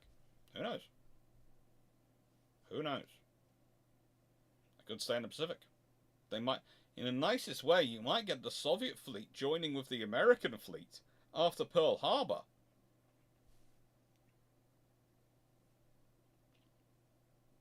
If they're still around. Think about that one.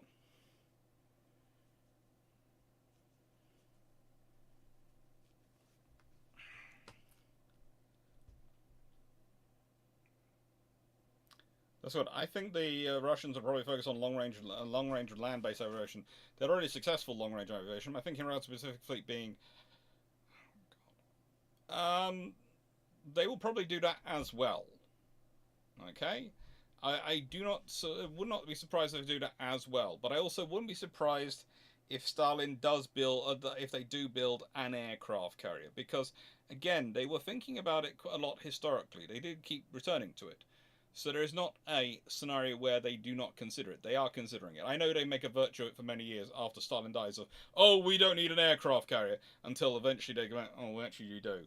But the thing is, the Stalin's fleet is far more, yeah, we need an aircraft carrier. It's not so much, don't think it's so much a striking tool, more about a defensive tool. Darth Fraser, I'll be getting to the German response later, as I've already said a couple of times. I've got a whole slide coming about that, so I will get to that when we get to that slide.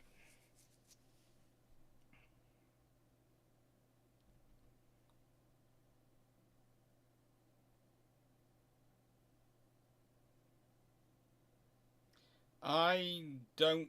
If the Germans are invading as historically, and there is a Soviet ship on the pier, I think rather like the battleships and the cruisers which were on the piers, on the construction, they will get bombed to smithereens before they can get used for anything.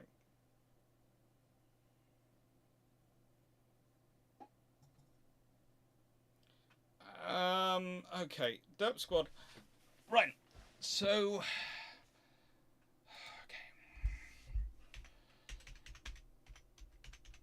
I can't believe I'm having to get a map of Vladivostok up for this, but okay, let's do so.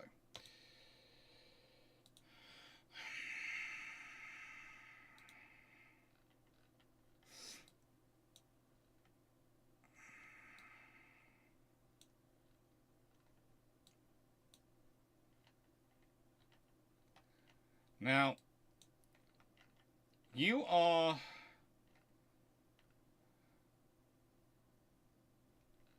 quite right in talking, and sort of if we start focusing in on, going to produce this up. Okay.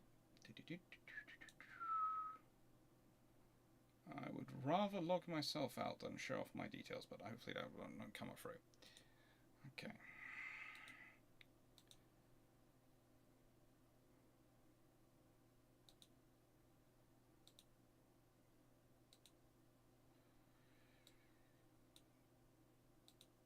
So we do that and do this.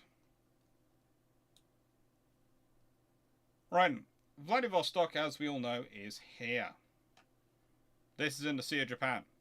That is the historical major Soviet base in the Pacific. However, it's not their only base. It's not their only operating area. It's not their only facility. They have another base up usually in this area, the Magdan commercial sort of port area. And they have another one, which is, where is it? Somewhere. Or is it not? Oshkosh? Is it there? Brain Engage. I think it is this area. I think. Now, they're up in the Sea of Oshkosh, and of course, they also tend to have some sort of stuff, especially patrol ships, based around this sort of area. And yes, there's the Kamchatka Regional United Museum. So, whilst, yes, if you're basing your entire fleet on Vladivostok, you have got a problem if they are based here, which is the most southerly major naval base because they're caught in the Sea of Japan. However, if we presume the Soviets are not absolutely stupid, and also considering that they do tend to, there tends to be they have ways of getting out of there without going straight to Japan. They can hug the coast and go north. They have got other operating scenarios they can achieve, okay, to get out into Pacific. All right, does that satisfy you, Dirt Squad?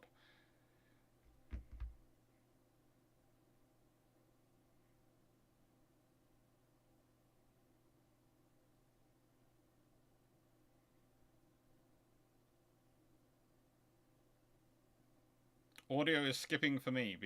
No, audio is skipping for Black Bear Maximus. I'm sorry, I don't know why the audio is skipping for you. It shouldn't be. But I hope it's not for everyone else. And I hope your local scenario is dealt with very shortly.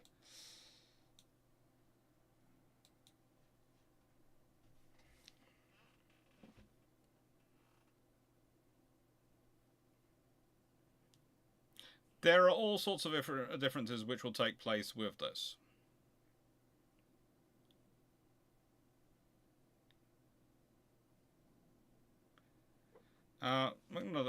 Well, let's put it this way. There is a lot of discussions on what are bases and what bases they are using. So I am going through and I'm listing off what were flotilla bases at the time. I have further questions with generals. I guess it's a case of I can understand where you're coming from, but your entire assessment seems to be based on them basing entirely in Vladivostok. And I think Vladivostok will be probably the logistical hub, probably the central hub for a lot of their organization out there, and because it has to be, it's the largest population. But I do not see it being the only fleet base. If you are building up a larger fleet, if you're putting battleships out there, etc., and you're putting a carrier out there, you're going to have a second base. You're going to have to turn one of the flotilla bases into a proper base. All right. It's me trying to sort of get through this. Also, I will remind everyone that, as normal, I will be on Discord this evening if you want to have further questions, interactions. Yeah, look, Dirt Squad, there is a small problem in that if you're making this in the stream about logistics in the Russian Far East, and I can understand where you're coming from on that one, but also you have to remember the logistics as they exist are based on what it was constructed. So this is the point. So we are looking at the logistics as they exist now, and as they have existed, based on what they constructed and what they therefore needed to support. But if they construct something different and they are building a different base, a different operating structure because they're building different ships, i.e. they're going to have battleships in the 1930s, what they construct to support those battleships will be different than what they constructed to support the ships that were available at the time, which were mostly destroyer flotillas, a couple of cruisers and some submarines. So that's going to change things. So the whole point when you're doing an alternate history is the moment you change A, they have to change a lot of things to support, because you cannot support a battleship. They do not have the facilities. Rather like in the Northern Fleet, okay? If they're going to base battleships up there, they're going to have to build the facilities to support battleships, which means the whole problem of Royal Sovereign wouldn't actually happen in World War II. Because they'd have the facilities to support battleships. So the reality is you are changing so much by changing this that we can, to an extent, when it comes to things like the basing realities in the Far East, go, well, they'd have to make changes. What changes they make, I can't really tell you, but I would presume one of those smaller flotilla bases get changed into a larger alternate base. And so just I can see Soviets building cities wholesale from the ground up for the purpose of base. Yes, they do. Because that's something they actually do. Remember, the Soviet Union does build or transport whole communities of people and build whole cities from scratch to support operations. So if they decide that, hang on, that base opposite Japan is not where we want our major fleet base, and they decide to build it somewhere else, they will build it. Environmental damage, cost, everything be damned. They don't care. They will build it. And yes, I agree, logistically it will be a nightmare. But here is the thing, and this is the point I wanted to really get to this slide.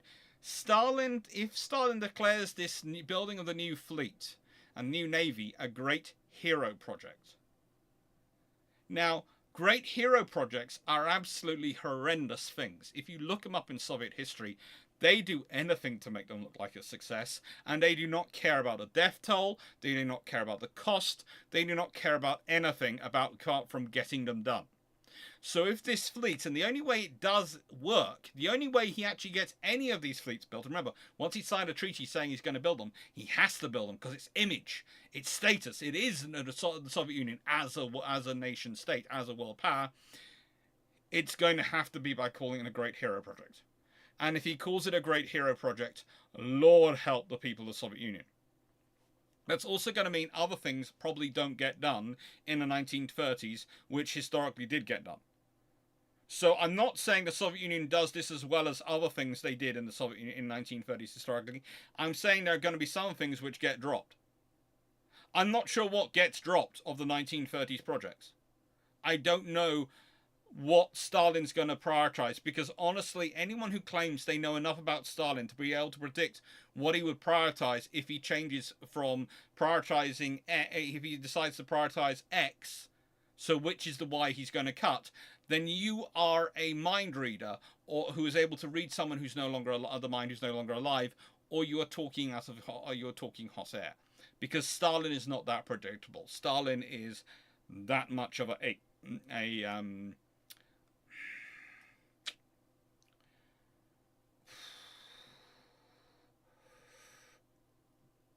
an A-frame hole. Trans-Siberian Railway was Verdi's project. Yeah, this would add that to that.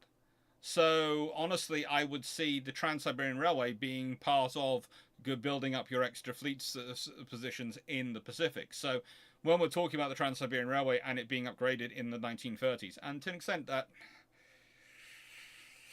is an iffy upgrade, but to an extent expect that to be part of this project.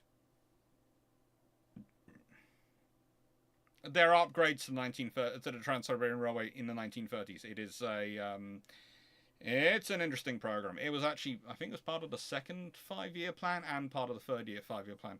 Yeah, the Trans-Siberian Railway is opened in 1904, but it's upgraded by the second and third 5-year plans.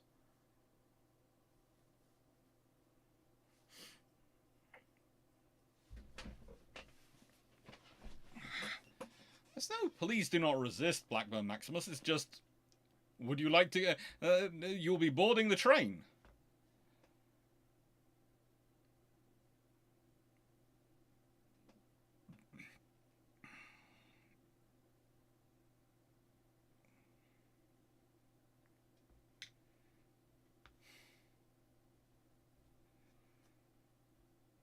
My coach, honestly, the Russians had Tankergrad. In this scenario, where they build Shipograd? That is a really interesting and possible scenario. I would argue that if they're going to build Shipograd anyway, it's probably Archangel. It's probably on the North Sea, Northern Fleet area, because there are places to add stuff into the Pacific. There are places to build up in the Pacific. There are places to build up in the Baltic. There are places to build up in the Black Sea. You don't need to build anything up actually in the Baltic and the Black Sea. They've got the things already. The Northern Fleet does need Shipograd, and if you look at some of the places, they virtually do build Shipograd anyway. So I would say it's quite a possibility. Yeah, they added a second line, all sorts of things, and yeah, side electrification, all sorts of lot of fun things. Why are you giving them a day to pack? What kind of mushy right-wing, scenario are you running? Good God. Next you'll be suggesting they should have personal belongings. Maximus, really? And that always causes fun because some people go, "Oh no, the Soviet Union wasn't like that." No, if you remember the Soviet Union in the 70s and 80s, trust me, that was a world apart from the Soviet Union in the 1930s.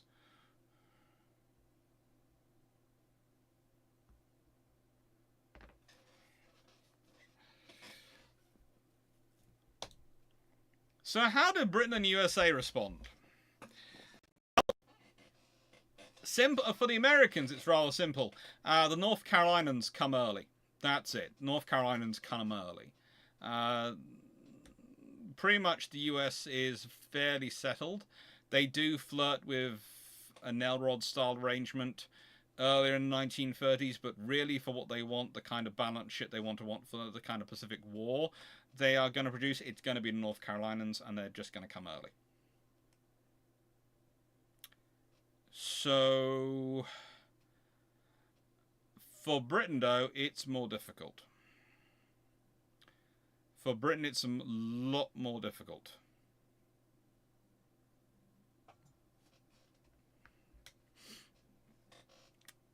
The reason it's more difficult is because the British are in the middle of a crisis of thought when it comes to ships, the battleship design. In 1927, they're looking at 14-inch designs. In 1928, they're looking at a 16-inch design for one, and they focus in on 14, 12, 10-inch, and even a 23,300-ton standard 11-inch design that, with a little work, would make the Scharnhorst look like preppy little ships. And I mean that, preppy little ships. I will be, before anyone wonders too much about these, if you've been watching Discord, you'll notice that I announced it already. And as I mentioned at the beginning, the key ships next week, to go with this video, was supposed to be all about these ships and the British design struggles, because we know a lot about the G3s, N3s, and all the ones. The 1927, 1928 ones get completely forgotten. And I've actually put in Discord a thing of, if you wanted to, please submit your designs based on the specifications, and I put all the specs in the Discord. You can put your send your designs, DM them to me, and I will use them if I like them as part of my presentation next Friday for that key ships. All details are on Discord. It wasn't at everyone. But the trouble is, with America and the Soviet Union focusing on 16-inch, 35,000-ton ships, and being unable to unite with Japan on this issue, mainly because they have different views on what they should do, and prioritising cruiser strength, Britain will be very happy with the cruiser strength, so they're not going to really argue much about the capital ships. Basically, yeah, they're going to have an extra 5 capital ships. Yeah, they're probably going to have to be 35,000-ton 16-inch gunships. But they might not have to be. Britain's probably going to be forced the 16-inch gun route. And I've gone for I've pictured up here a 28 knot, 35,000-ton standard, 9 16-inch gun, basically a 1928 16A design inspired Goliath. You'll notice I've used an F3 layout for its guns. I think it's rather cute. However, and I will say however on this, I will add that I think there's a very real chance the RN in 1930 go with 15-inch guns. Let me explain why. A, because the RN are trying to look peaceful when they're not. B, because that's going to make the politicians feel like the RN are being peaceful, but it's also going to give them more opportunity to upgrade their 15-inch guns of the R-Class and the Queen Elizabeths and Hood and Renown and Repulse, and that's going to help the government feel that they're making a stronger fleet without actually having to make a stronger fleet. And because the RN had worked out that you could save roughly 1,000 tons if you switch from 16-inch guns to 15-inch guns across a 35,000-ton ship. 1,000 tons that can be put into armour and other survivability, which also allows for a bit engines, all bit into each, which allows for greater speed, protection, and a more rounded ship. And let's be honest, a 15-inch 50 is not that dissimilar capability to a 16-inch 50. It really isn't. And if you consider the reliability of the 15-inch shells the British have, it makes a lot of sense. Now, when it comes to carriers, the Americans are, of course, going to be building their Yorktowns, but I think what potentially doesn't happen is I don't think they necessarily build Wasp, because they've got all that tonnage to build, so they can just build Yorktowns. So what you could find actually is the Americans could build 5 or 6 Yorktown class vessels.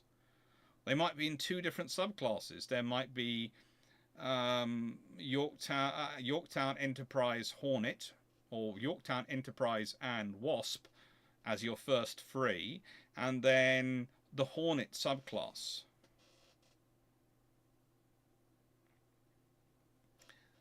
The British have, the Americans, I said, I think what you see is probably it's the South Carolinians come, and when the Carolinians have come and has positioned themselves, they will be probably the basis for about 4 ships.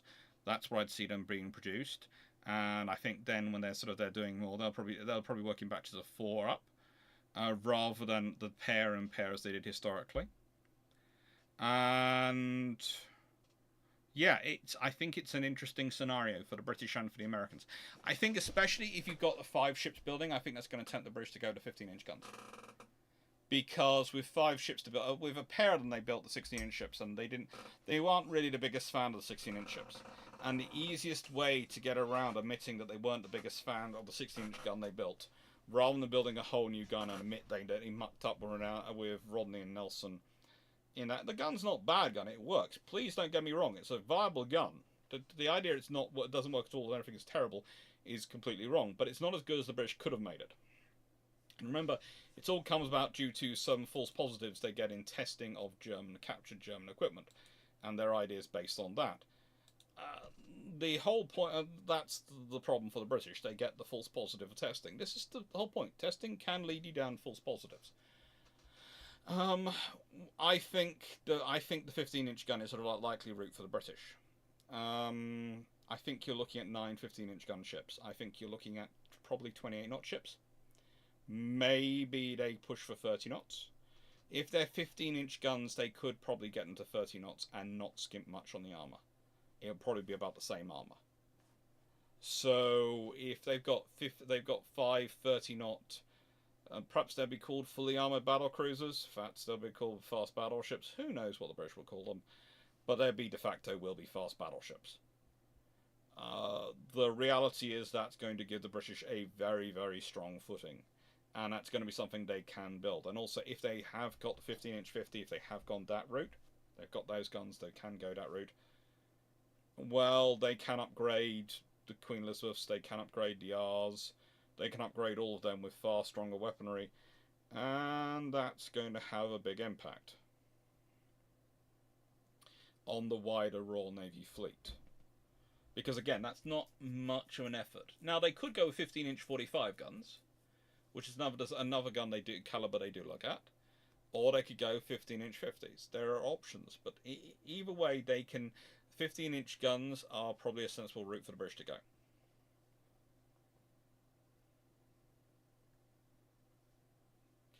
Now, IO2, you've got that. That's one of the designs. And again, I've put that forward. That's the 1927 16-inch design as well. There's also 14-inch. In the nicest way, the British have a whole plethora of designs. Okay? If you go into Discord, you will see that I have listed out all the ones which I've got decent information about. Actually, the ones which come from this book behind me. Yeah, this one. Behind me. They are a fairly capable set, but the thing is, the British are far more modelled than the Americans about what they want to do. Because the British politicians are pushing for them to be as small as possible, the battleships and guns are to be as small as possible, and the Royal Navy is looking at a task force scenario where they want a battleship and a carrier hybrid task force for sea control and hunting and operating around the world. And that's the problem.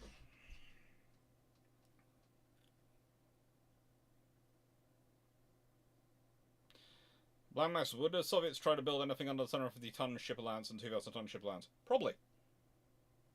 Again, what will they build? I'm not sure.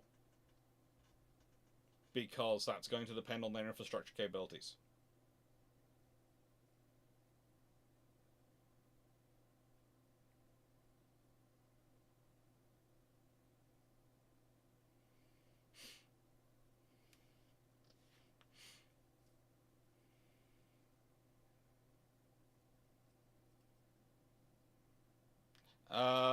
Design 16A battleships are only one of the designs going through.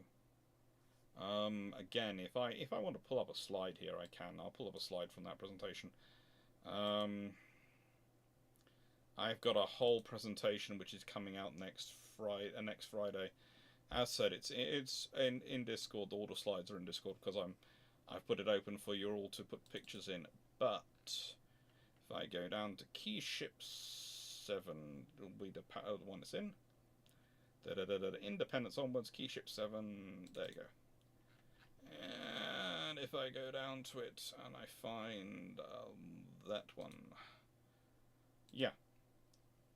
And if I do this, and I just produce this, yeah, this is one of the slides.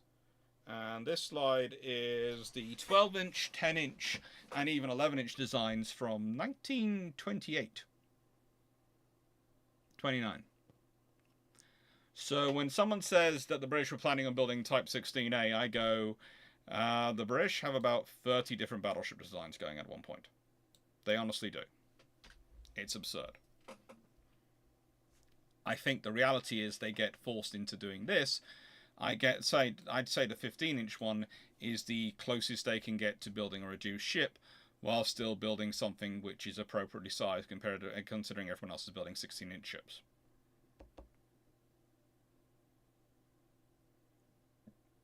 And the British could couch it by going, well, the 15-inch is a very good gun. It served us very well. It's almost as good as the 16-inch, or rather, it's as good as the 16-inch we could claim, but it does allow us to build ships which are significantly faster. So the British ships are all 30-knot ships and armed with 15-inch guns, and everyone else's are 26 to 28-knot ships and armed with 16-inch guns, and the British look like they got an advantage.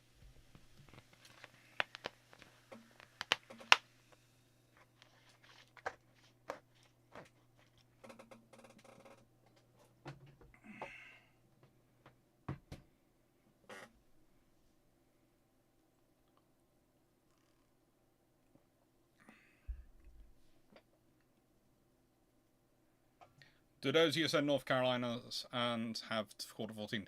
No, the North Carolinas don't have Quad 14.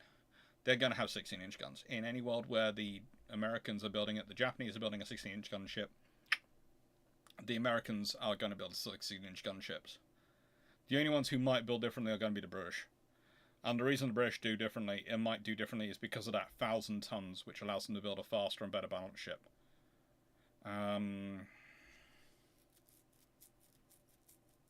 Also, it allows them upgrade opportunities for the rest of their fleet. That's their entire advantage reason.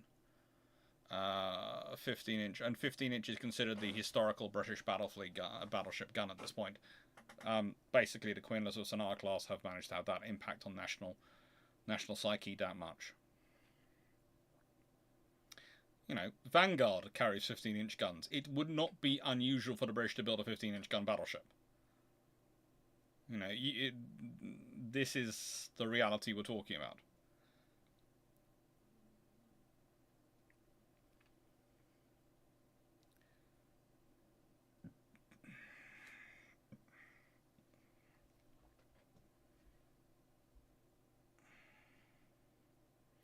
I love the way it does now. This is descending into people just finding out or discovering that during the Soviet era, on the Stalin's era, the communal apartments shared kitchens and bathrooms. Yeah.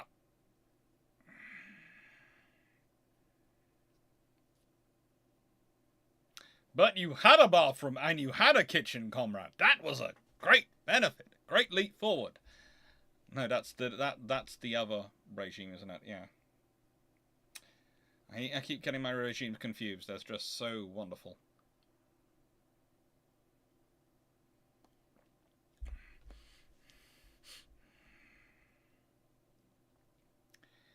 Oh.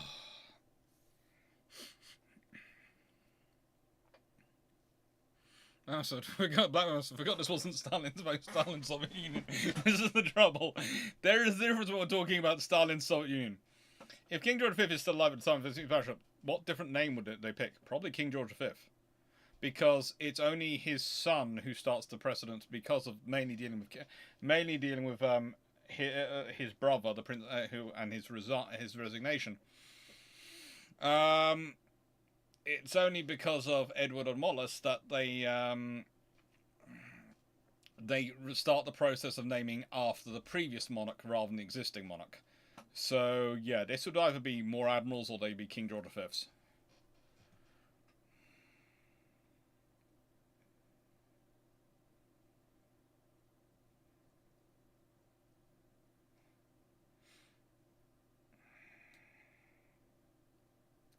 Now, sorry, that was annoying.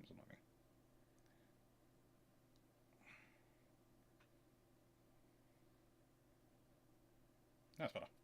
Sorry. Oh, that's worked.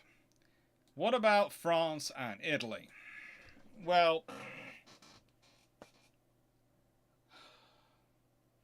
okay, can I just preface this by saying these two countries have the infrastructure equivalent of they've shot themselves in the head and the foot at the same time and then gone, why can't I walk in a straight line?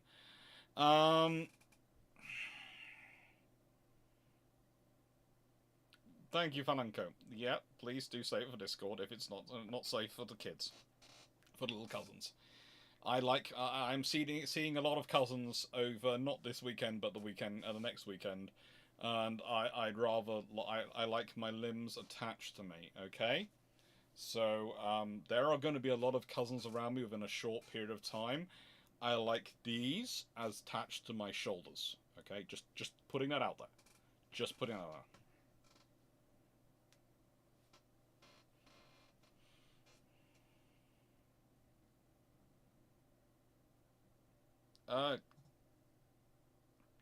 That's fun. Night 681. There are many ways to avoid the application crisis. One of them is to never let him get near it in the first place. Mainly because he's a bit of an idiot. I'm not saying the royal family has ever been required to be smart, but there has usually been an issue that they've had a survival instinct. So, how does this affect France and Italy? Well, Italy's going to want to do something. They're going to want to do something. And you have to remember, this actually does represent a bit of an advantage for them, because they can start the Littorios earlier. But to start the Littorios, they first need to build up their infrastructure. To build up their infrastructure, they're probably going to go through the process of upgrading the Conte de Cavours and Andrea-Dories, as they did historically. So the most they can seem to do at pretty much any time is 3 ships. So I'm reckoning the Conte de Cavours and Andrea-Dories get upgraded. Then they start working on the Littorios, or Littorio equivalents. And probably at some point, they'll start working on the Conte de Cavours and Andrea-Dories replacements. So with the ability to build, theoretically, 8 battleships, and definitely the tonnage to it, they will probably build 4 battleships, slowly. They'll be starting in 1930 rather than later in 1936, which means they could actually be done by about 1940 and could be starting on their replacements by the time World War II begins. In fact, they could be well into starting their replacements. Their replacements might actually be entering service. Because even if they're working on 2 at a time, roughly 2 years apiece, that's getting through 10 ships between 1930 and 1940. So you could actually see a growing Italian Navy. And again, this is a point at which you have to consider again, why does will the Royal Navy accept having 20 ships? Yes.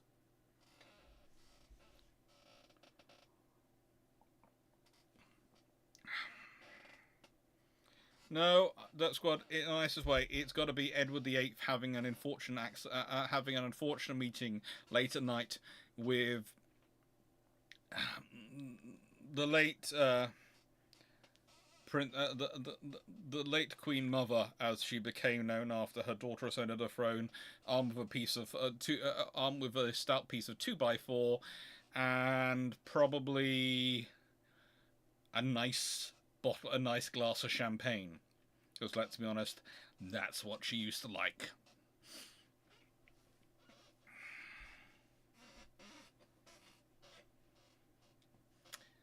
Oh, good lord, making a deal. It gets more interesting though for the Italians when we start to consider what else might happen if they've got if they've got these ships. Because if they're building these ships and they're building these vessels, then there's going to be a ripple for their cruiser construction. But again, they can get away with constructing more cruisers. So the thing is, they might actually invest in infrastructure, they might not. But the most likely thing is if they keep things the same, they actually lose cruisers, especially light cruisers, in place of more battleships.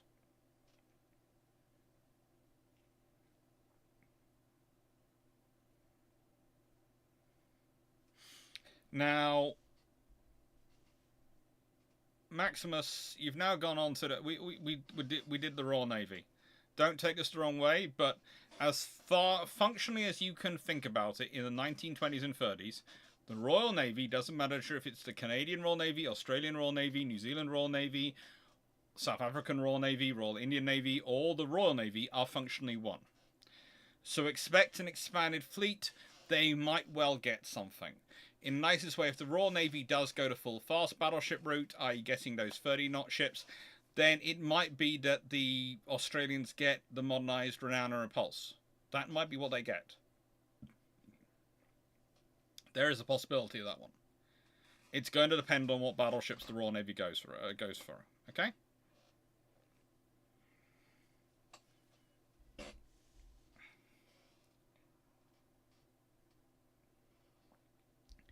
Now, I think for the Italians, I think they might lose a couple of cruisers, but that's about it.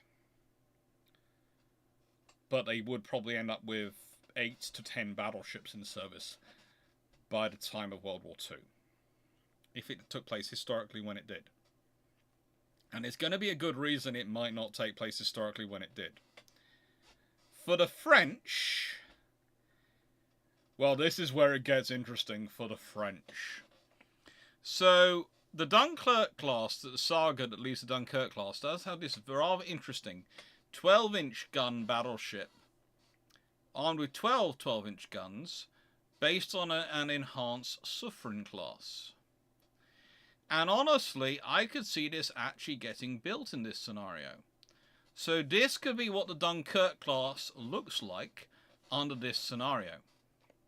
They were going to be capable of 33 knots and would have a total displacement of somewhere in the region of 36,000 tons.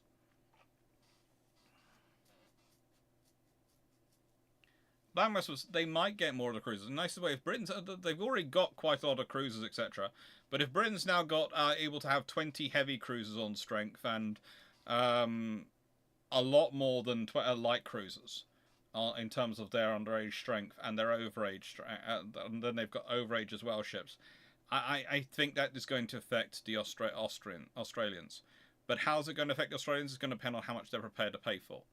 But also, you might see the Canadians take on more. You might see lots of the various navies in the Commonwealth in the Empire take on more.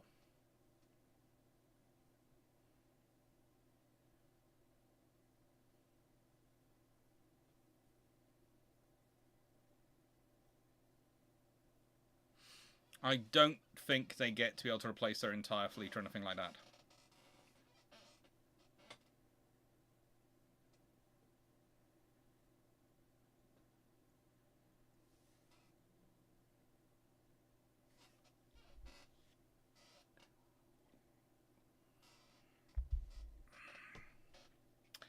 Now, I think for the French, what impact is that going to have? Well, there's a rather interesting scenario. If they build ships like that in the early 1930s, if they build a couple of them, then they could well get to a scenario where they build something even better. A couple of them again. They'll probably be building 2 at a time. Again, later on. So by World War II, they could have a significantly better fleet than they did historically. They could also have aircraft carriers in service other than the Burn. In which case, there is a reality though. I fundamentally believe that if France launches an aircraft carrier, Italy will want to launch one as well. And remember what I said about there being 2 to 3 yards. The reason I didn't include the 3rd yard in the battleship construction for the Italians was to keep some of the cruiser construction going, but also they might well use that for an aircraft carrier. Because there is a sort of 3rd yard they could use. A sort of 3rd yard they can use. It's going to be a scenario for both the French and the Italians of what do they put in. But for both of them, they're able to produce a far better fleet and a far stronger fleet.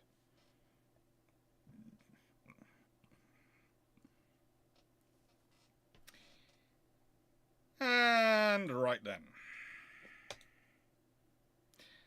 So, now we are in Japan. Okay. Here is the thing. Historically, in the London 1930 treaty, Britain suggests producing maybe 25,000-ton 12-inch gun battleships, or even 22,000 11-inch gun battleships. They have those ideas. And that's in standard displacement, by the way, not total displacement. The Japanese suggested 25,000 tons and 14 inches. They wanted the tonnage limitations to stay the same, so they'd have the same cumulative tonnage limitation. But in total, but the actual individual ship tonnages to change. Now, if you think about that, that would have been quite a nice deal for certain powers. Even for Japan, with 315,000 tons as their limit, let's be honest, 25,000 tons would allow them 12 battleships, and they could probably do some Dunkirk-style things and maybe get 13 or even 14 ships if they took, I don't know, those extra 15,000 tons took, let's see, how many trips do they need to do? The 50,000 tons, so they had 65,000 tons and decided to build something which is about 18,000 tons on a lie. They could do that. Now, the reality is, though, if they want to stay in this treaty, and they would because they don't want to get out till later, they can now build free 16-inch gun battleships. They can build free. Think about it from this way. A lot of their infrastructure issues with building Yamato class are because their infrastructure is a trophy to that extent, because they haven't built things. This way, they would get to build ships. They would get to test out their armor infrastructure, their engine production, everything, and build free battleships. That's actually scary. Because they could build those free battleships, not disrupt their overall build timeline at all. Okay, it's going to be a little more displaced, but it's not impossible for them to keep everything else going at the same time that they were building historically. And then would be in a far better place to build the Yamato class. And when I say a far better place, I mean if they've done all the armor work, if they've done all the design work, they've tested out the engines, they've tested out the shaping. So all the Yamato class are 18-inch gun enhanced, engorged and enhanced versions of the 16-inch design they've just built. They have basically built their template, tested it out, and they have ironed out all their kinks. This turns the Japanese Navy scenario into a far more dangerous thing for everyone to deal with.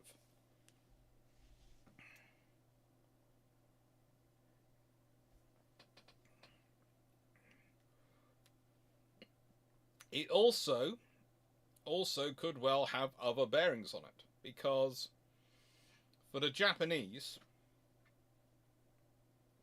in building these ships, they would probably look at the names of the past. I wouldn't be surprised if various famous names from the Russo-Japanese War get recalled upon. Because after all, they have been stabbed in the back by the allowance of the Soviets into the treaty system. By allowing the Soviets to build up. To equal them. This is going to create a rationale for leaving the treaties. It's also going to create a rationale for growth and strengthening themselves. It's going to be something they can talk about both domestically and internationally.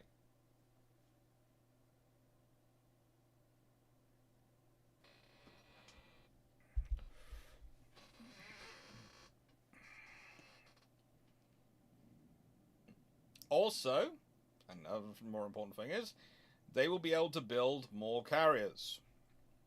So yes, Soryu and Hiryu could well be paired ships.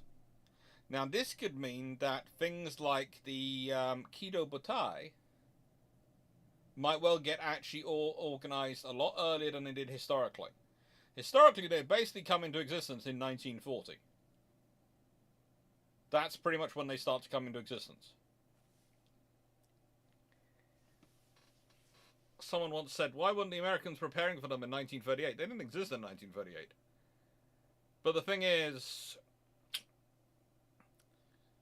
for the Japanese, they could be building a far larger, far stronger fleet. Now, interesting enough, this might actually have another impact beyond that which you would normally think, because they could be building these stronger ships, and then they could, when they're going to be starting from a far stronger infrastructure position, far stronger position, far more money spent position, once they do break free from the treaties and start growing their fleet dramatically. The reality, I would add, though, in their limitations and the scenarios they're going to be facing, they might actually build up slightly more depth in their air arm. It might not be such a case of so easy to wipe out. But again, saying that, both the Americans and Brits are going to be able to build up far stronger fleet air arms as well. And if the Japanese carry on with the same system they go with, which I do not see them changing just because they have more carriers, I see that as a definitive problem.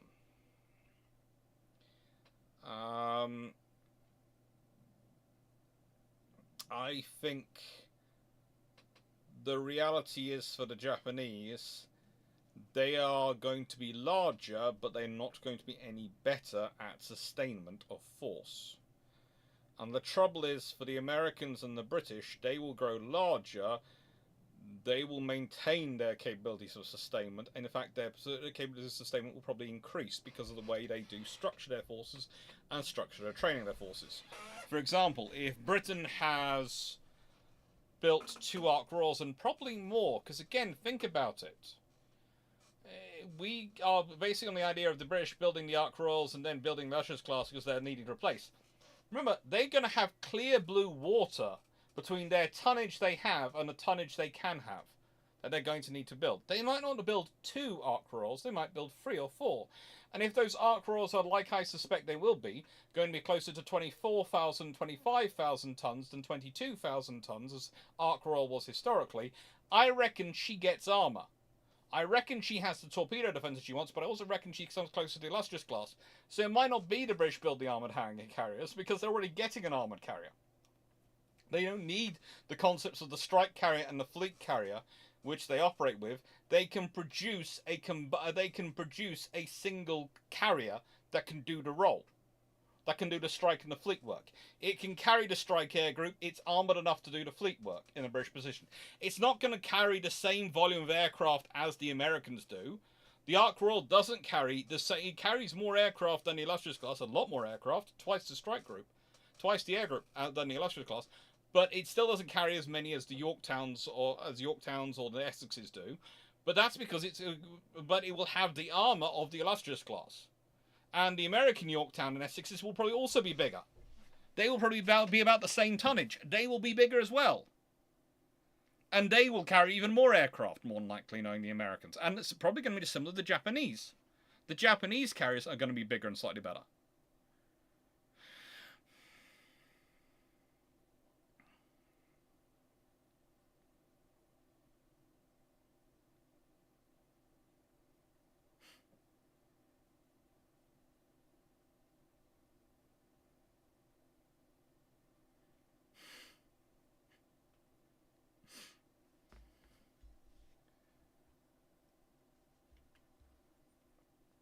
So new Japanese battleships based on the ones at Tsushima could either be Shikishima, Asai, and Fuji, maybe Mikasa. There is a good chance. They might even name one Tsushima. They might actually name a battleship Tsushima.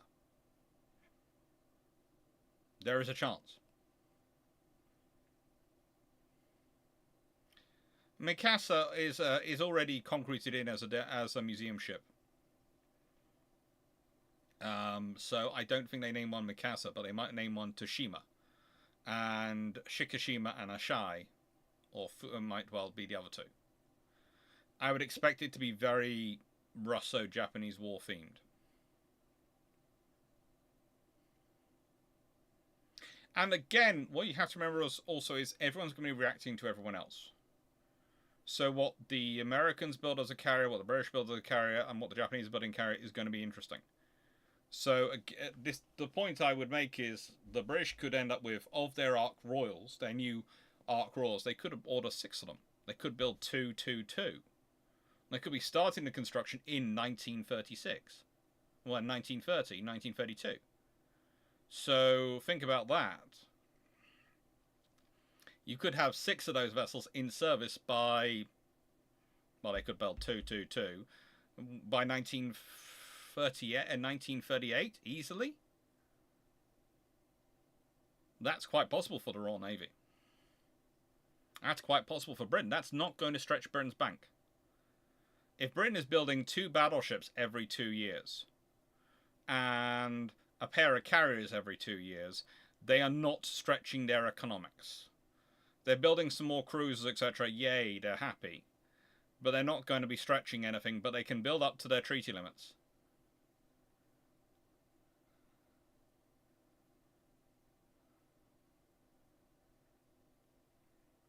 And it's the same with the Americans.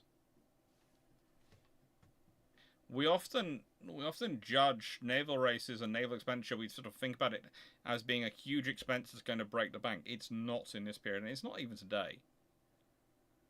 What breaks banks is war and wartime expenses and the huge costs of having to surge build things in wartime and deal with the competition of resources which exists in wartime. If you're building the stuff up in peacetime, if you're building up at a measured rate, that's a predictable rate. You can get some very good deals. And considering the amount of infrastructure in Britain that's depending on that stuff going through, that's going to keep a lot of yards and a lot of employment going, which could actually help Britain recover from the economic depression a lot more quickly. You might not get those great marches of shipyard workers to coming to London, etc. that happen.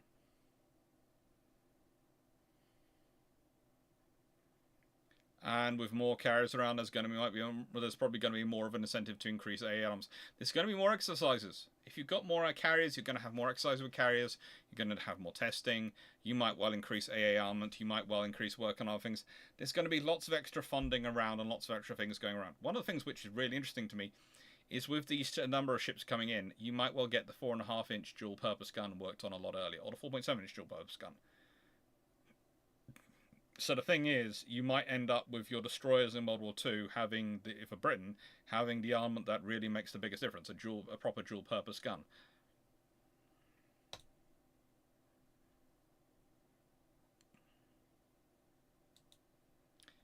So, take care, McDermott. Things are wild here. Yes, they are. So, what does Germany do? And I've kept promising I was going to get to this, so I'm going to get to this. Well, the trouble is in 1930, Germany's building Deutschland. They are very much limited by the Treaty of Versailles. Hitler is 3 years away from becoming Chancellor, 4 years away from becoming Führer, and the Reichsmarine is 5 years away from becoming the Kriegsmarine.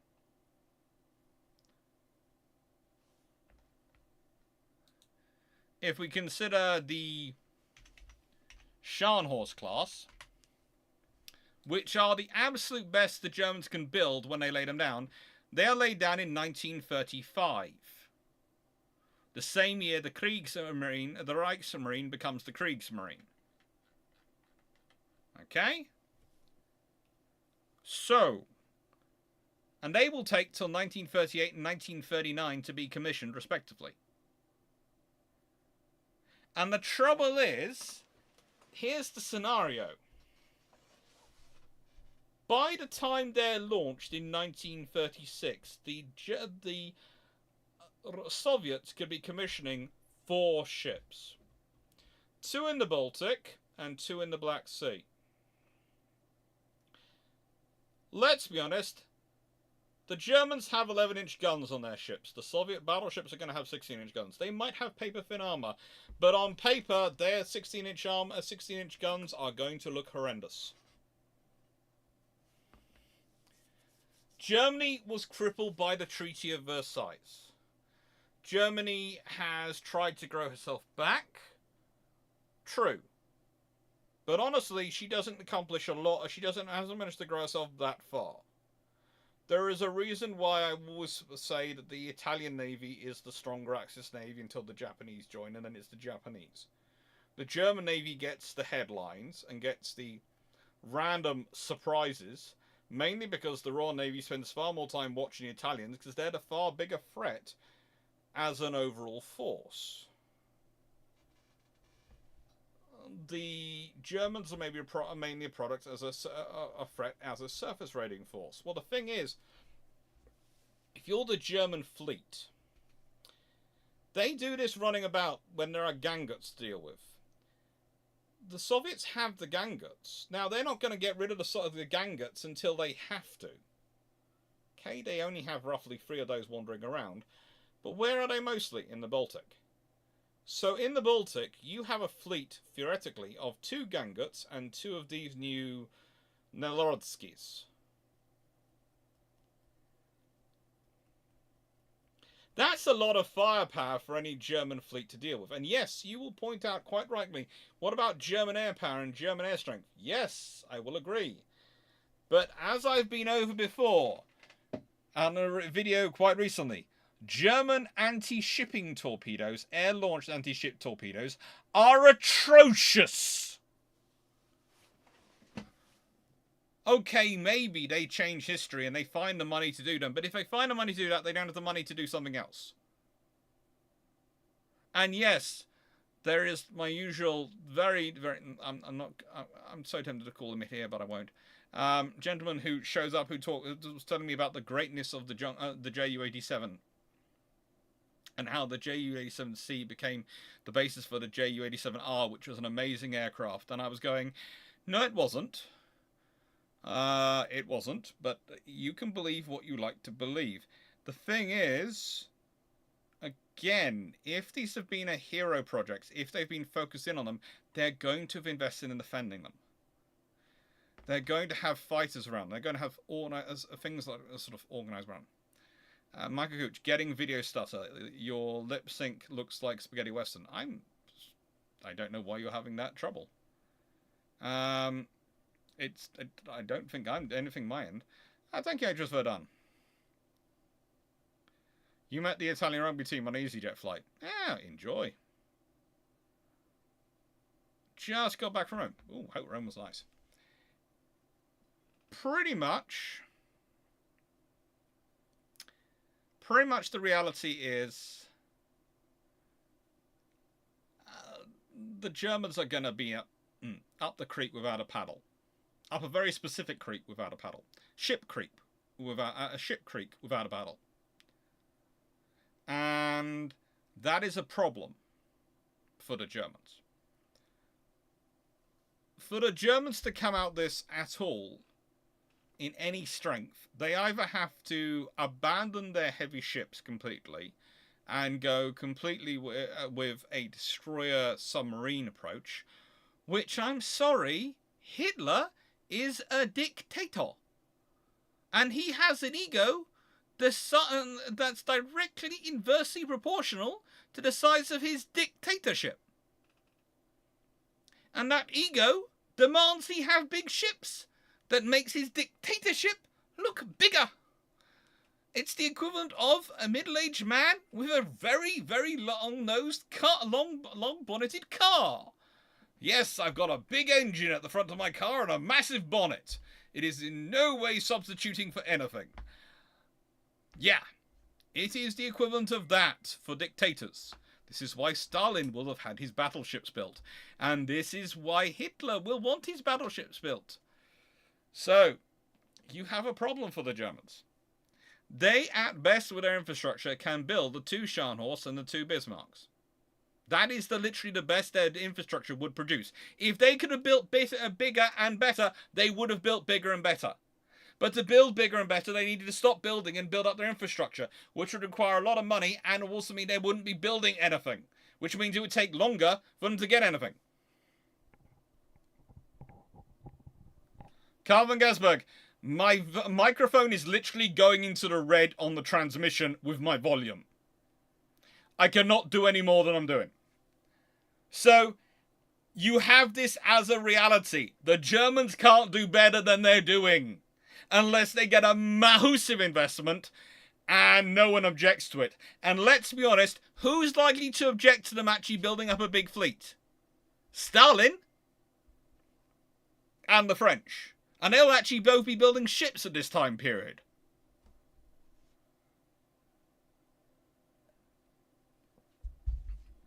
The main problem for the Germans is it's going to make the Deutschland class absolutely irrelevant. Absolutely irrelevant. Because you've got fast battleships coming from Britain, you've got fast battleships coming from France, you've got Soviets building 16-inch gun battleships, an 11-inch gun heavy cruiser, at best, is going to be worth what? If you want an answer, it's the same as Jeremy Clarkson's farm. It's going to be worth diddly squat. Could the Germans buy Italian 15-inch guns for their ships? They could, but would he? Here's the thing. Hitler could have bought 15-inch guns from the Italians for the Scharnhorst class. He didn't. Why? Because he's a dictator. His ego won't allow him. It's like he could have gone to the Japanese and asked for advice on how to build and design an aircraft carrier. Did they? No. And it's the same with the Italians.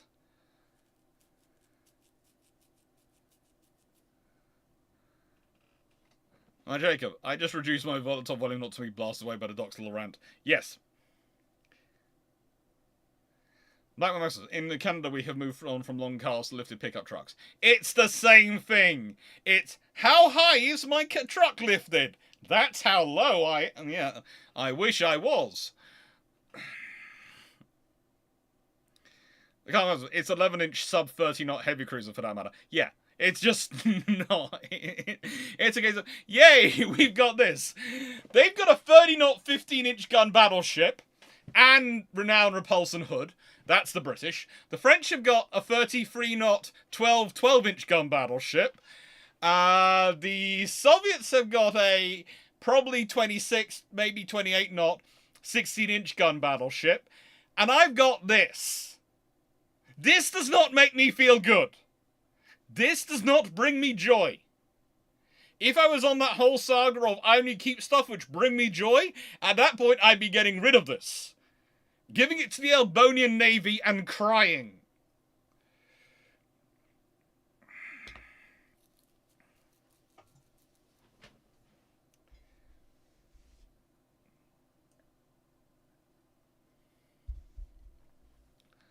MC Legend 13, the Germans could go all in on the Scharnhorst, at least they could get slightly high numbers, but you're right, Hitler's ego would never allow that. No! So, honestly, as I've said before, and I will say every single time we ever do an alternate history, where you are altering these treaties in any way, shape or form, unless you are completely managing to wipe out the American, British, French, all the other fleets, you are annihilating the Germans. Because they are starting from even further behind. And yes, people go, well, they built a lot of submarines in World War II. They did. Look at how many submarines they started World War II with. They had a handful. And again, they're going to have more submarines. And the Soviets are going to have more submarines in this scenario. The Japanese have more submarines in this scenario. The Americans have more submarines in this scenario. So what do we think the British are likely to do in this scenario? Probably build more sloops. Will there be a lot more? Who knows? Probably not that many more, but probably they will be building more sloops, so they'll have more of an anti-submarine warfare force to start with.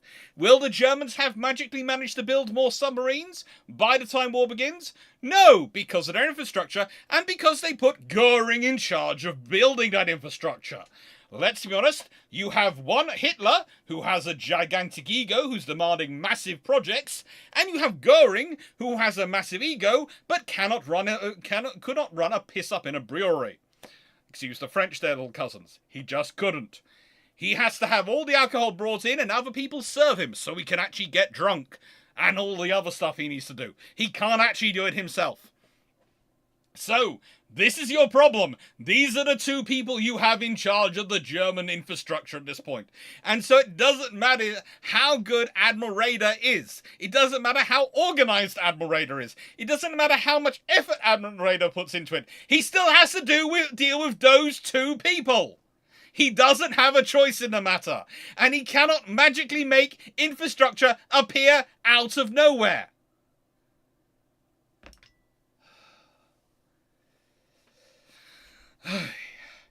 Just can't. The Swedes have more likelihood of building a decent battleship to counter the Soviet build-up than the Germans do.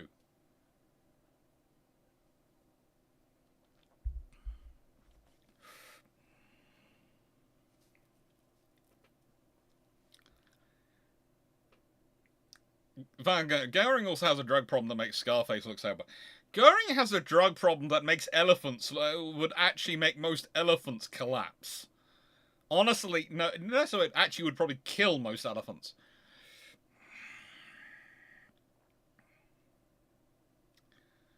The Swedes don't want the Deutschlands. They can build something better than the Deutschlands.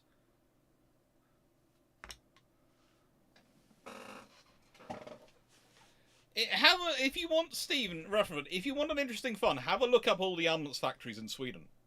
There is a reason why Alfred Nobel came from there. Honestly, the seriously high level of arms manufacturing capability they have in Sweden is almost obscene for a country their size. The amount of weaponry they can produce. I mean, literally, NATO's getting a massive boost in actual production capacity now. We're getting a whole nother fighter line. Let's be honest, the Gripen's going to come into it. The Gripen is now going to be a NATO aircraft. Imagine the amount of nations which are suddenly going to start looking at going, so we can get that, which is a NATO aircraft, or we can get the F-35, and how much is the cost difference? It's going to be fun. They'll probably get both, but you know, that's what usually happens in NATO. In fairness to the lack of German infrastructure was the whole point of British demands in the Treaty of Versailles. Though that's another video you did entirely. Yes, that was. The Treaty of Versailles, the entire British focus for the Treaty of Versailles. Wipe out German maritime and naval infrastructure. And then people are surprised that the German Navy can't build up and are going, well, the German Navy could have had Plan Z. They did have Plan Z.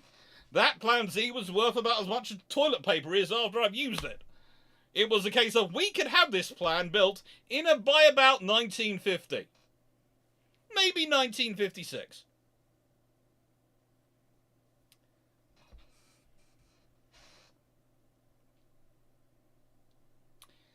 You know, I wonder what the Dutch response would be to the Japanese building all these new capital ships. Panic. Honestly, the Dutch actually might build something. The Dutch actually might build something. Charles Wong, I'm holding my earbud at a 10 centimeter distance and I can still hear that. What the frigate's going on? Let's go to Granny Straw. Also reasons one, he was roughly the size of them by mid-war. Yeah. Alpha B228. Take politics away and put the German Navy in a fictional movie. Be cast as a plucky underdog character that succeeds in defiance of reality. Yes, but reality is a cruel and nasty mistress, which tends to quite like stomping you under its heel. And the reality is, the Royal Navy would be even bigger, and that would not be good for the German Navy. The French Navy would be even bigger, and whilst that might not be good for the Royal Navy, because they might end up having to merge El-Kabir, an even larger French Navy, they would do it, but they would have a lot more force to do it. Because if you think about it, if you had 3 or 4 Ark Royals turning up to do Merz El-Kabir, Lord help the French.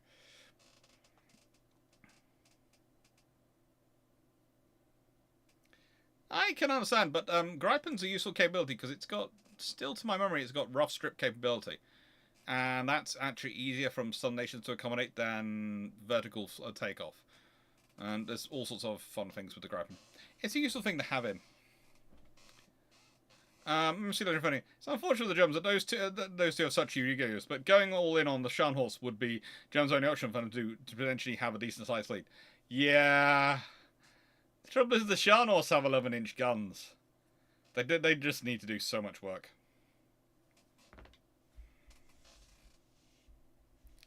That's what British submarines in 1906 had plans to hand before the breakout of war.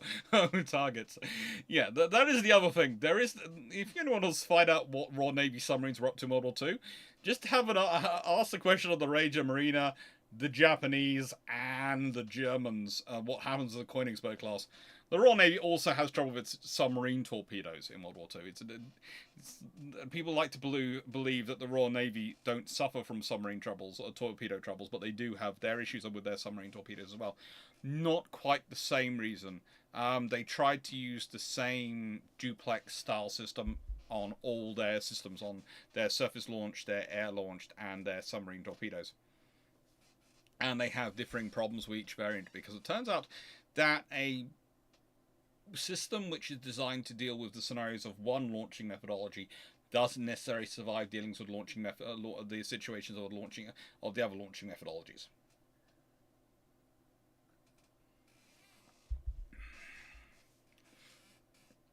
I'm great. I'm just having fun with how the okay. Look, the only people who are likely to buy the Deutschlands are the Norwegians in this scenario. Norwegians actually might buy them.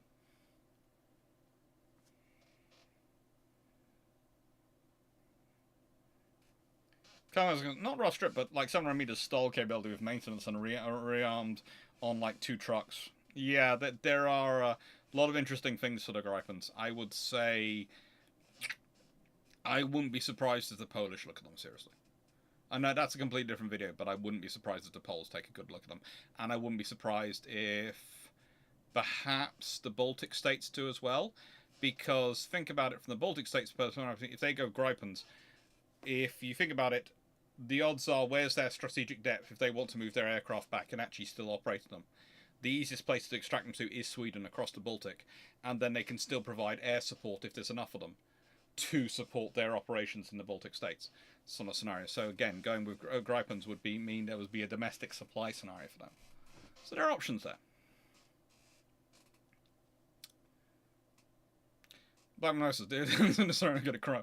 Well, yeah, because Taranto in this scenario is 2 Ark Royal size flight decks, armored carriers turning up at least, possibly 3, going, hello, have you met our 100 and, well, no, our 200 and, it would be 216 aircraft, so let's be honest, they'd probably send about 48 strike aircraft each, because they probably have 24 fighters each. They might actually send us on the fighters, as well as extra cover. So let's say they keep back 18 fighters per carrier. So they are sending out 54 aircraft from each carrier. So that's 162 aircraft. Probably about 3 waves, each of roughly 54 aircraft. Yeah. That will be fun for the Italian Navy to deal with.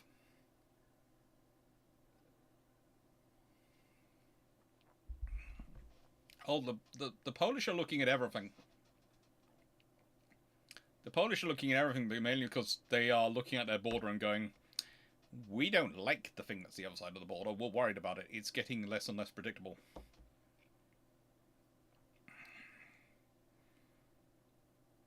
Black Masters. The Soviets named one of their battleships Kamchatka. Cruise. Well, I did point out that actually Kamchatka is one of the areas where they might actually end up basing their Pacific Fleet a bit. So, you know, there is an option there.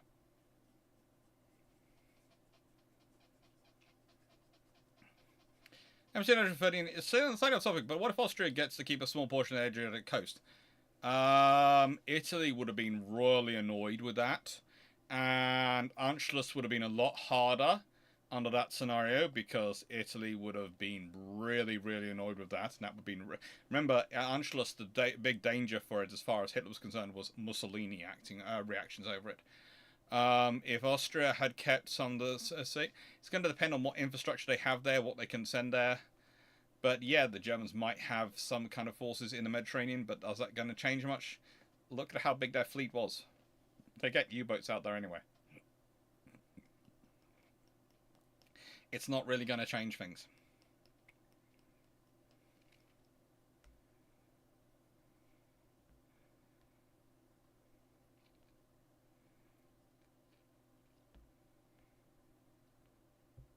No, I can see that soon that we might actually be, rather than Poland becoming Europe's Texas, I think soon we might be calling Texas America's Poland. In terms of their firepower quotient.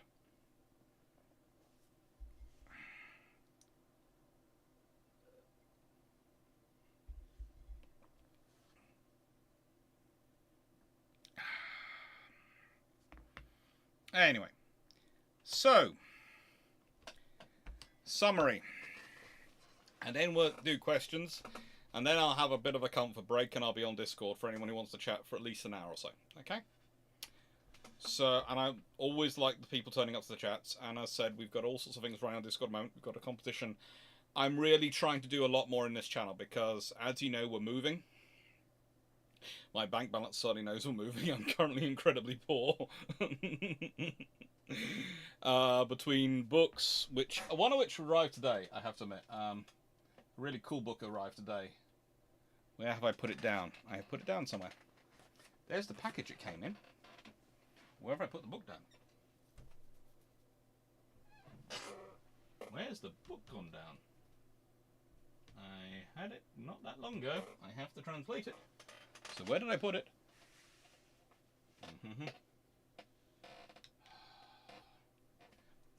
If anyone suggests I have too many books around me, they are wrong. Where is my little Japanese book? No, not that one, not that one. Not that one. Not that one.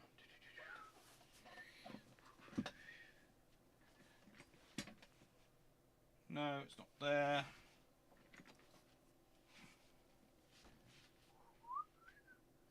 Oh, and by the way, if anyone wants any advice on Stalin's ocean-going fleet plans, there you go. That's a good book to have, and that's a good book that I did use it for a lot of this in terms of some of my analysis and some of my broad point putting together things together.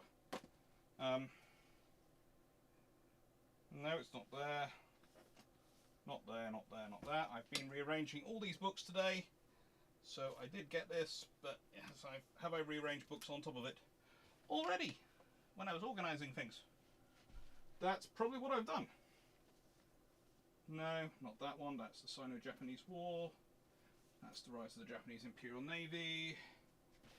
Where did I put my little Japanese book? Ah, yes, I know where it is.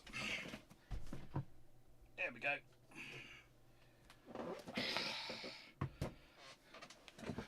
It's in the fridge. Well, it's just come for all the air freight, so I was making sure it was clear of mould. And wasn't until damp. So this book's arrived today. I have to say, it's always fun when you get a Japanese book. Because the first thing you realise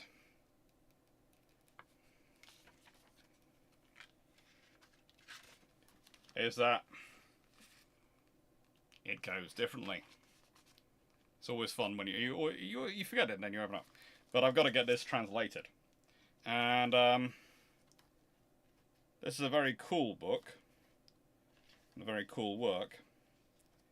It has got come with a little sort of sticker, a little sort of bookmark thing in here. Always nice. All the way from Japan. And yeah, books like this, they make you poor. But it's worthwhile reading because hopefully this book is a guide to the guy who's the Japanese Navy's equivalent of Mahan and well, I wouldn't say I'd say more Richmond than Corbett. No, you can't have too many books. But no, basically, although,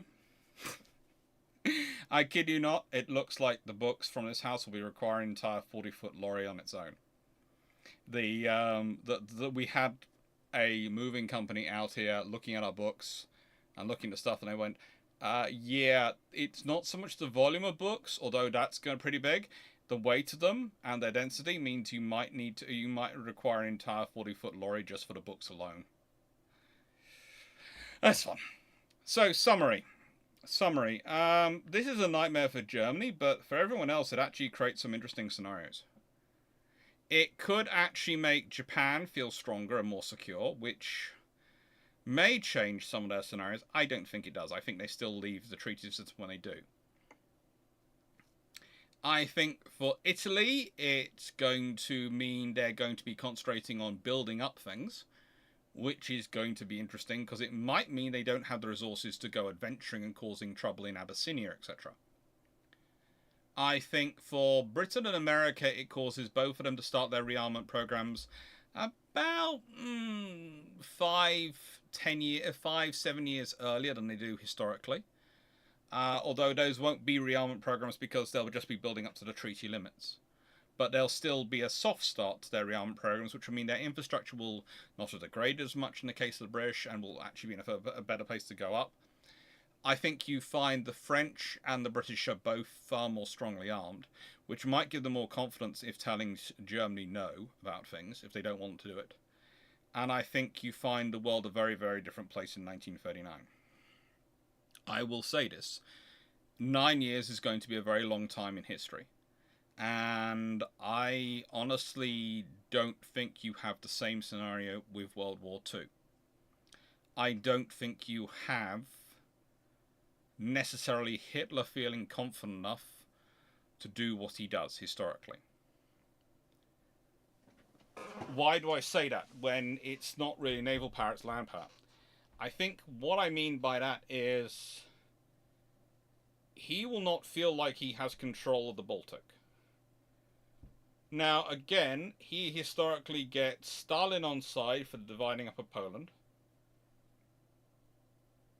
And that is something which Stalin does. But this was also going to be a scenario whereby there's going to be a treaty between Britain and France and the Soviet Union as part of this Naval Treaty, which is going to start building up the relationship between France, Britain and the Soviet Union. Which might mean that the Allied efforts to ally with the Soviet Union to deal with German aggression might actually bear more fruit because they might have more of an ongoing relationship. This is going to be especially the case if the Soviet Union has sought out British expertise for the construction of their fleet. Remember, my view is that the Soviets will be building their own ships, and the designs might well be their own ships, but I wouldn't be surprised if a lot of the technology comes from other ships, comes from other nations. It's built under license. And historically they do a lot of that through Italy. But even Italy's buying its engines from Britain at this point. And again, historically, the Russians end up with British boilers via the French. So I wouldn't be surprised if you have something more go on. And I think that could be very interesting. I think this could end up changing the full scenario for World War II. I also think that from the German naval perspective, you might not get the ability to concentrate on submarines like you did historically, because you're going to need some sort of surface fleet to help you deal with the Soviet surface fleet. Because if they have built up their destroyers, as they could do, and remember, my strong suspicion is that you end up with a Soviet fleet which is battleship and destroyers. I think they sacrifice their cruiser construction, and I think they sacrifice sort of style American styles of fleet. So everything's focused on World War One, American World War One style fleet, with battleships and destroyers, and maybe a smattering cruisers running around, but basically it's going to be battleships and destroyers. that could well be a big problem for the Germans to deal with. Because if they're fast enough battleships with enough destroyers to escort them, then that's going to make the job of submarines to try and engage those forces very difficult. It's going to provide a heavy weight of AA fire combined with land-based aircraft from the operating from parts of the Baltic they have range on. Even if they don't have an aircraft carrier with them, that is going to give them a fairly strong strike force in the Baltic, which is either going to require the Germans to create and focus a lot of anti-ship aviation in the Baltic area, aviation which like Fliegerkorps X, Fliegerkorps 10, which originally goes to the Mediterranean and is focused on and does quite a lot of damage around Crete, etc., to the Royal Navy, and is, along with the Italians, who, let's be honest, are no slouches and a very big component of it, causes a huge damage to Britain in the convoy runs and the convoy battles. You might not have Fliegerkorps 10 have to be able to come south. And again, there is the thing of people go, well, can they not produce more of them like Fliegerkorps 10? They can, but that's going to be resources, and that has to come from somewhere. So every resource the Germans have to allocate to anti-shipping operations, they don't have for something else. And this is the overall problem. The Germans managed to do very successful stretching of the rubber band in 1939 to 1941. They do a very successful stretching of the rubber band. It looks like they are amazing, but actually mostly they are managing to find the cracks in where other people are making mistakes. And that's the honest truth. And that's not a bad thing. That's what you're supposed to do in war. Find where the enemy's making mistakes and take advantage of it. But it does mean the Germans look a lot stronger than they actually are. And that rubber band starts to break. The more pressure you put on the rubber band from the beginning of the war, the more problems the Germans are going to have. Because they have that infrastructure limited. Let's make sure, when was the Japanese book published? I'll answer in a second. So, for me, the Soviets are big winners in this. So the Japanese are winners. And the British and Americans are the reluctant winners in this. The British are going to be very happy winners in it from the cruiser perspective. Not happy so much for having to pay for the battleships as well. They wanted to build a lot of cruisers. They're going to accept the fact that they're building battleships. The Americans are going to be, and the British are probably going to be quite happy building the carriers. The reason the British are going to be happy building the carriers is, again, because of defending trade around the world, defending the empire. That's their criteria.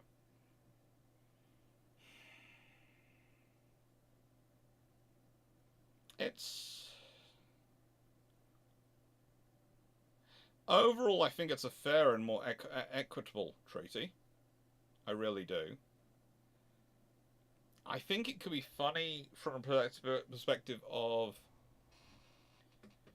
if you do have the Soviets involved, that could have a very big difference on World War II's operations, but also on the post-World War II world. Because if you end up in a Cold War-like scenario, you already have an existing framework which the Soviet Union has been part of prior to the war, of limitations and arms limitations treaties to negotiate as a basis for what you're working from. Which could be very interesting.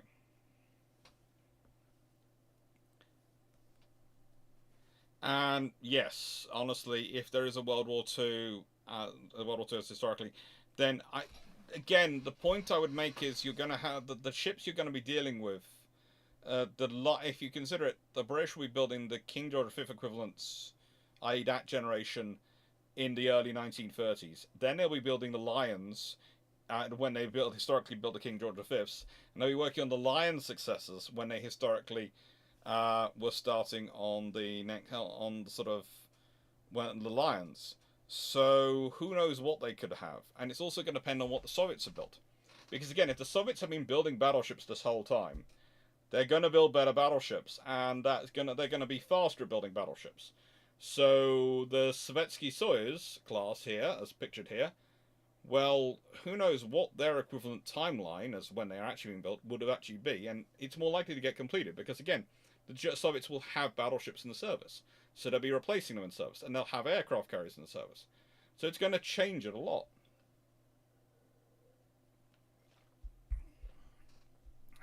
It's going to be interesting. So, when was this book published?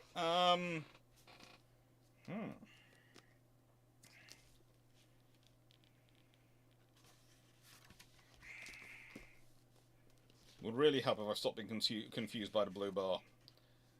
I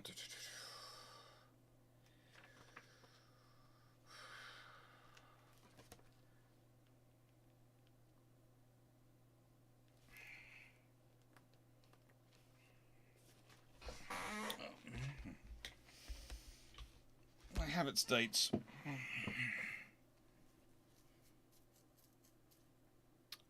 I do have its dates. There.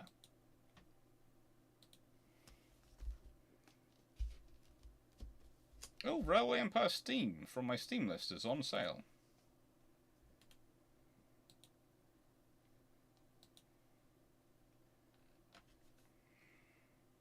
No. Have spent too much on books. Cannot afford that right now. Besides, next game I'm buying is Galactic Civilizations 4 when the money comes through from YouTube. And that's going to be...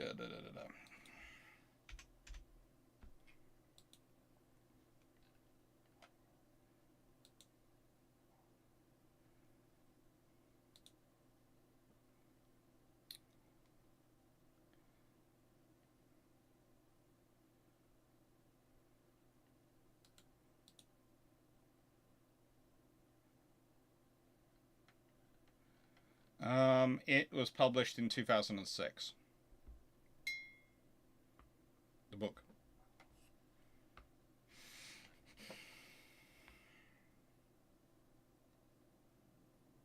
Hopefully I got the right one. It was fun.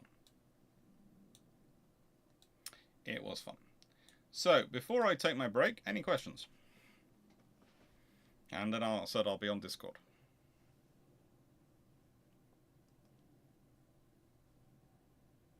But under those circumstances, does Mr. Moustache and his pet ego stand acting the same way? Who knows? Honestly, it changes things enough. It could be really different. We also don't know, as I said, that there are other factors which could come into play. The Dutch might build some battle cruisers. They might build some actual ships, in which case those are going to be a factor in operations. It's the one thing you can say is this is going to quantitatively and qualitatively change the world.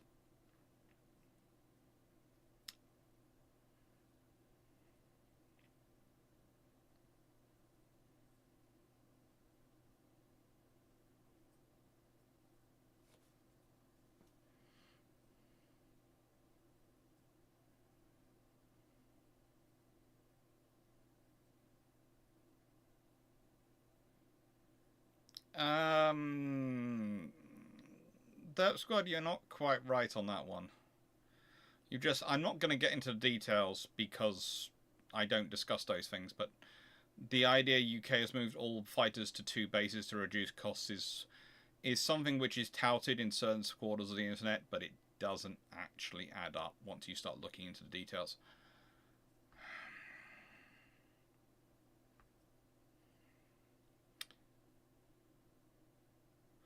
That's different. As the Australian Cockatoo and Walsh Hawkins proposal only goes far serious, what else would be changed as further development went along? I doubt they would come into existence. Honestly, the Australians will, if they build something, will build whatever the British design is at this point. Their corvettes are a very special design which they build with Australian techniques, but anything large than that they build a British design. I would say they might well get more under this scenario because the British are able to have more. So the British might end up with they're going to... What will the British build in this scenario? In this scenario, they're allowed 20 heavy cruisers. If we consider the County class and the Hawkins class, the County class are 13 strong. 15 if you include the York class, and the Hawkins class, well, 3 theoretically, and so theoretically that's their 20 ships, but they have space in that, and that includes the Australian vessels. If you have the space you're likely to have in this tonnage-wise, if we consider the Hawkins class could well be are going to be over age very quickly, and are over age in this scenario. York class, honestly, the York class are laid down and completed in 1930 and completed in 1931. So they're still going to get built, but I don't think any more of those. I think you'd probably see some more York County class or something, an improved version of the County class probably built. Maybe 9 8-inch guns. That's good. Just going what I read. Building the Scepter was wrong. Yeah, there are, as said, there are...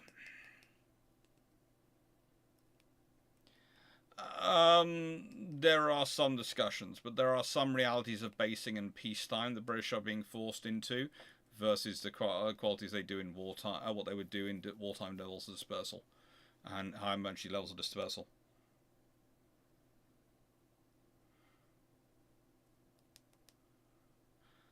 I don't think the Australians get turbo King George V's. They can't really operate them or sustain them at that point. They could maybe get Renown and Repulse. Renown and Repulse are about the size and level, if they were modernised, that they could sustain support at that point with their infrastructure without needing a massive increase. So I think, if anything, they get Renown and Repulse, especially if the British are building 5 fast capital ships. We would probably still get the triple turret 6-inch cruisers, and Australia might get them. You'd still probably get the third town class. You probably work through a similar methodology as you did historically with the arrow fusers, Leanders, arrow fusers, and then to towns.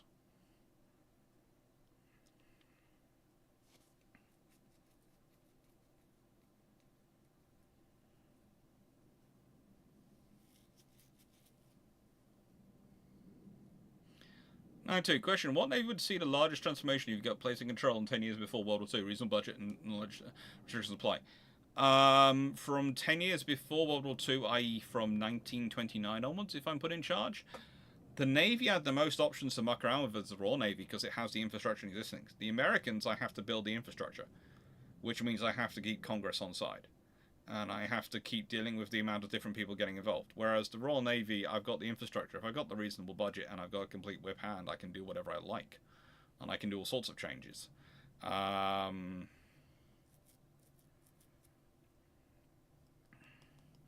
Derp Squad, I've already answered that in the nicest way. I got into that when I did the British slide. I'm not meaning that in a rude way, but it's a kind of a case of I already answered the whole 15-inch versus 16-inch versus 14-inch discussion earlier on.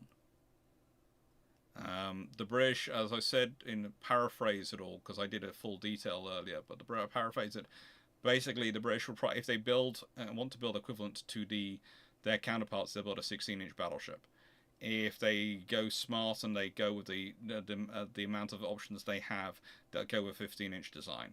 But they'll be building them in 1930, 32, starting in 1930, 31, not 1936, 37. So it's a very different construction profile.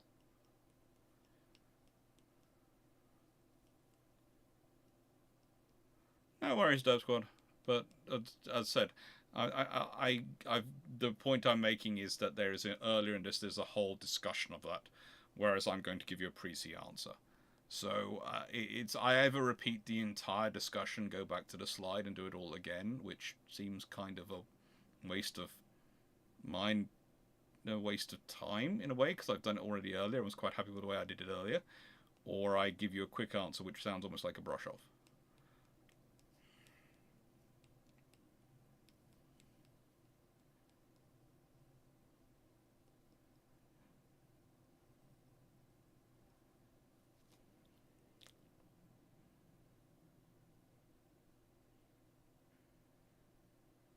There are options with what the ships are, but also you have to remember as well that the Royal Navy is the British are going to provide the vast majority of the ships, as they did historically within the Royal Navy in the vast majority of the crewing, because there is a limit to what the colonial governments wanted to spend and wanted to crew, but also there's a limit to what their population can sustain.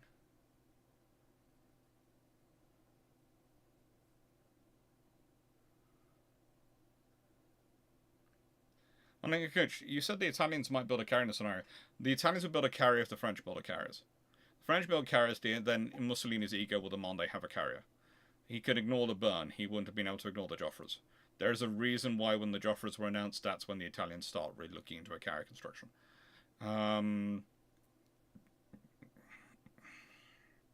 Franco-Italian carrier battle.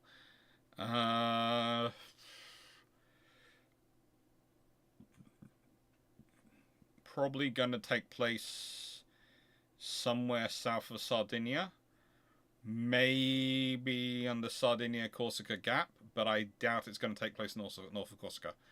And honestly, it's going to be tentative and reconnaissance focused and strike based, but it's going to be it'll be interesting because in many ways the burn doesn't give the French a good scenario for setting up their carrier doctrine.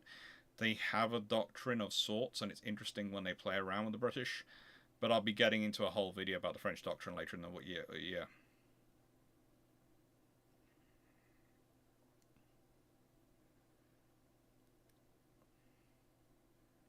Minus with modern Soviet battleships pursuing to 1946. It's going to depend on what the whole of World War II, because again, here's the scenario for you. If you're putting in all this investment and all this upgrading the French are doing, etc., into the Navy, the Army might get some upgrades, including its radios, which might change the whole Ardennes Gap thing. There might not be a war as we understand it in World War II might be a very different conflict. It might start off in the Far East, as I postulated several times. It might start off with... It might even start off with a widening of the Japanese-Soviet war.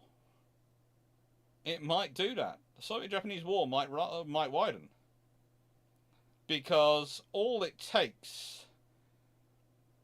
Let's say the Japanese attack a harbour, which has a Soviet battleship in, and also has an American battleship in on a port visit or something like that. Well, that could widen the war, and as I've said many times, if the Americans or the British find themselves fighting Japan, the other one has to join or lose their position of preeminence in the Far East. And neither will want to afford that. So you could end up with World War II starting off with the British, the Japanese, the Americans and the Soviets versus the Japanese in the Far East. Or the equivalent war in that timeline, and that would not be a long-lasting war. That would be an oh sugar moment for Japan.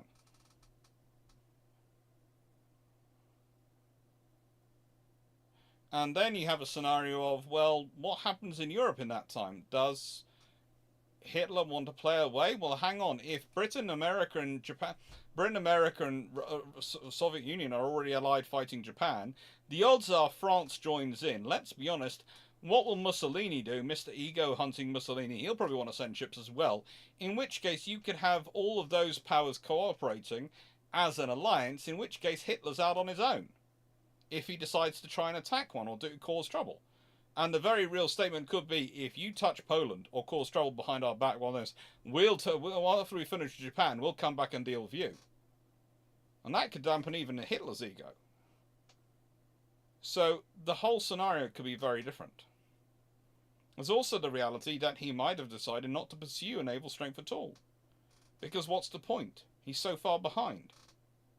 Concentrate on air power and land power. Listen to the people telling him that there's no point building up a navy, that they can do it all from the air. And that could change things again dramatically.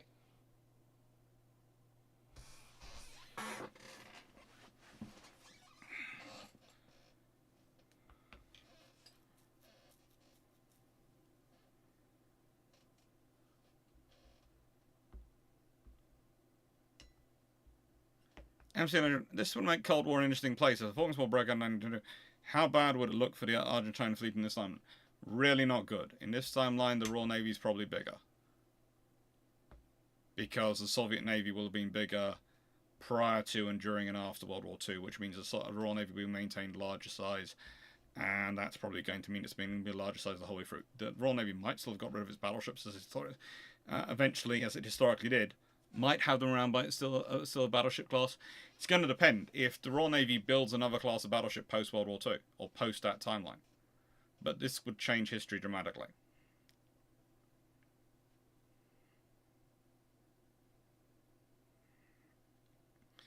Well, yeah, but it might not be the IJN which attacks the port. The IJN might not attack the port. The IJA might not make a mistake. And the IJN might find itself in that war. And that's a very real possibility, because let's be honest, the IJA and the IJN do not get on. And the IJA are sometimes sufficiently bellicose to make Genghis Khan look like a wilting violet.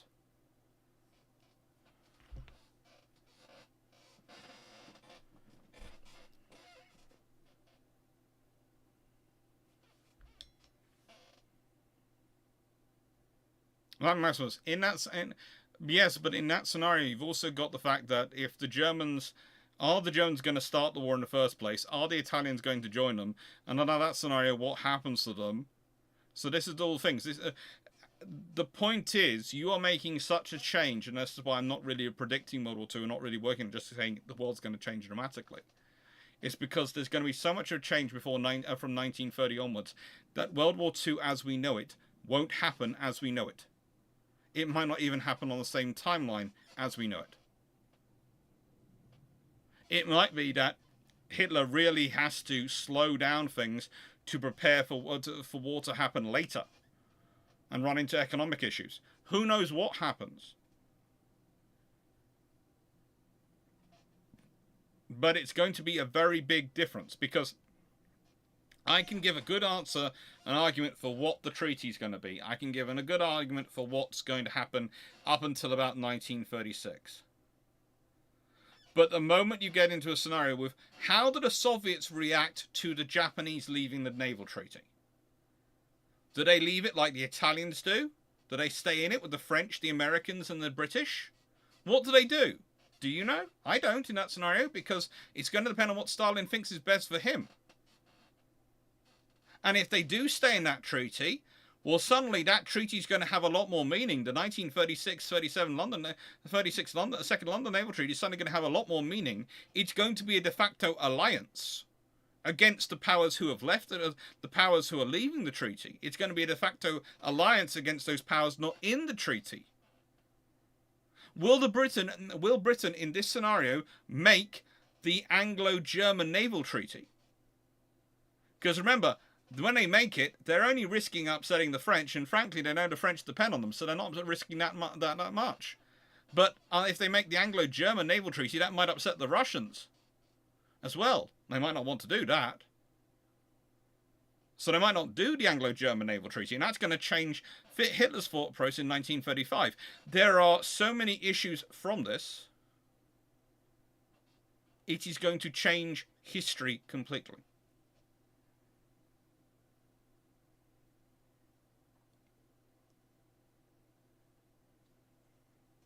Yeah, man, he's never getting planned. Also, MC Legend 13, imagine how big Plan Z would have to be if he's not just dealing with the Royal Navy, but also the Russian Navy.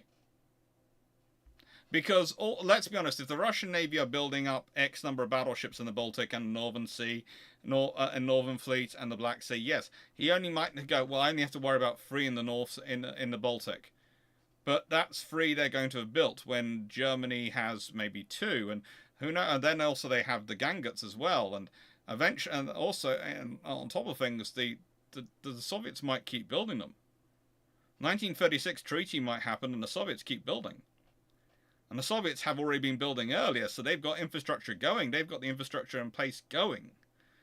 And they've got the raw materials and the resources to support it and maintain it. And they don't really care about economics as we traditionally understand it. So Hitler could find himself looking at 6 battleships sitting in the Baltic. Especially if the Soviets decide, well, hang on, we need the battleships in the Baltic more than we need them in the Black Sea. Or Northern Fleet. Or the Pacific.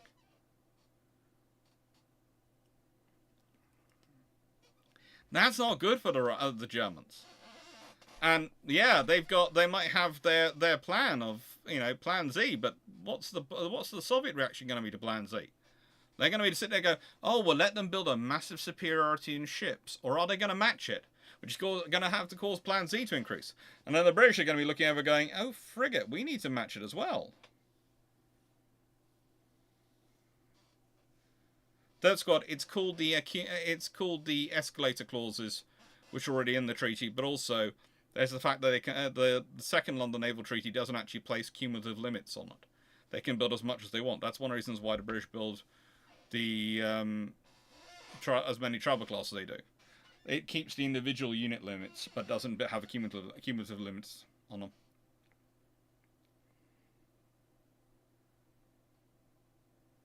Knight 6831, there is no way to answer that question. Because that doesn't tell me A, how deep it is, B, what kind of machinery it has in it, has it got speed. You're basing it saying on a Hawkins class, but you have increased its length by 24 foot, and you've increased its width by 3 foot. Odds are it's going to be somewhere over 10,000 tons in standard, but it could be somewhere over 11,000 tons in standard. It's going to depend how they built it. But there really isn't enough information there to analyze it. Because if I'm building a ship that big, what am I using the extra space for? Because you've given me more space. So have I used that space? Have I used that space for extra power plant? Have I used that space for extra fuel? That's going to affect my displacement. Have I used it for extra ammunition? Have I used it for extra guns? This is the scenario you have to think about. Once you're going into things, it's not just space. It's what are you using that space for? Because otherwise, it's steel and air. In which case, it's not going to be much weight. I have a bit of armor as well, so that'll be a little more, but still not much weight if it's just empty air. Is it being used for torpedo defenses and multiple hulls? You know, that's the reality. The draft was 17 foot. 17 foot. That means it's actually going to be a lighter draft than the Hawkins, which had a draft of 19 foot 3 inches. So, but there again, that's their draft in deep load. Is this the draft in deep load, or is it their draft in deep load when they are light or they're lighter on standard displacement? These are stats you have to go through. May suggestions and May patron suggestions will go live on Sunday. The reason I didn't make them go live last Sunday was because there was Mothering Sunday and I wasn't there.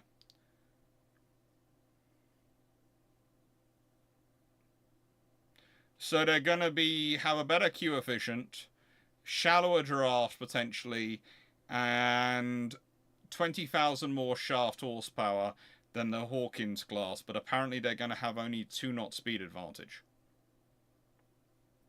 Knight 6831, something's not adding up here. Anyway. As said, I usually use the gap for a comfort break, and then I'll be on Discord. So, thank you very much, everyone, for watching. Thank you, Melanie1614, Knight 6831, Blackman Maximus, Bijon, Derp Squad, MC Legend 13ET, Steve Clarke, Calvin Gasberg. Thank you, Michael Cooch. Thank you, Duke of Petchington. Thank you, Stafford Thompson. Thank you, IO2. Thank you, Albazaski. Thank you, Jacob W5570 and Leslie Mitchell. Thank you, everyone who's Bigeron. Thank you, 20 Chocks a Day. Thank you, Tim O'Neill. Thank you, Drakenred. Thank you, everyone who's been watching. Hope you enjoyed it. Thank you, Steve Rutherford. Thank you, Falco. Thank you, Jack Ray. Thank you all the people who've been adminning and super chatting. Thank you very much. Those mean a lot to me, especially at the moment. As said, moving house and oh good lord, I swear some of the people don't even figures they quote. Sitting there going, would it be cheaper to just to just hire a van and do all the moving myself? No, it wouldn't be. It wouldn't be. I would end up killing myself. It's long enough range. I would be ending up myself killing myself, Drac, and all my other friends who would actually do the driving for me and actually be willing to help. Thank you, Carl Gasberg. Thank you, Jacob. Thank you, Alfred BT28. Thank you, Joss Fonk. Thank you, Atros for Dunn. Thank you, Peter Dawson. Thank you, Stephen. I think I said thank you to Stephen Rutherford, but just in case I haven't, thank you, Stephen. Thank you. I know I said thank you to all of them. Bichon, thank you. Thank you, C.M. McDavid. Thank you. Oh, who else have we got out here? We've got Frank Baumoth. Thank you. Thank you, everyone who's been watching. Hope you enjoyed. Hope you found it interesting. I've got us back as far as I can, which is only a couple of hours ago. But hopefully that's far enough. Thank you, everyone who's been watching. Thank you, Inns Morrison. Thank you, Blackburn Maxus. Thank you, VVMW. Thank you, and thank you, everyone else who's been watching. As said, I will go have a quick comfort break, and then I'll be on Discord and happy to continue chatting away. Hope you all enjoyed, and take care. Thank you, Cartoon Man 154. Thank you, everyone, and take care. No, I want you to expand, not move. Oh, yes, I've just been singing your praises.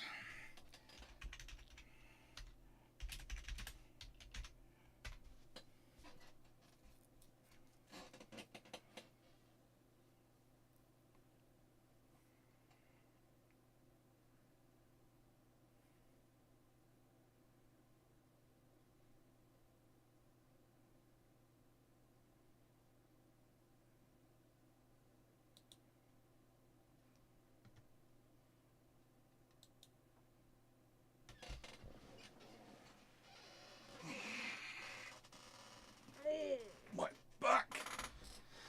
Oh. That was a fun one. That was a fun one.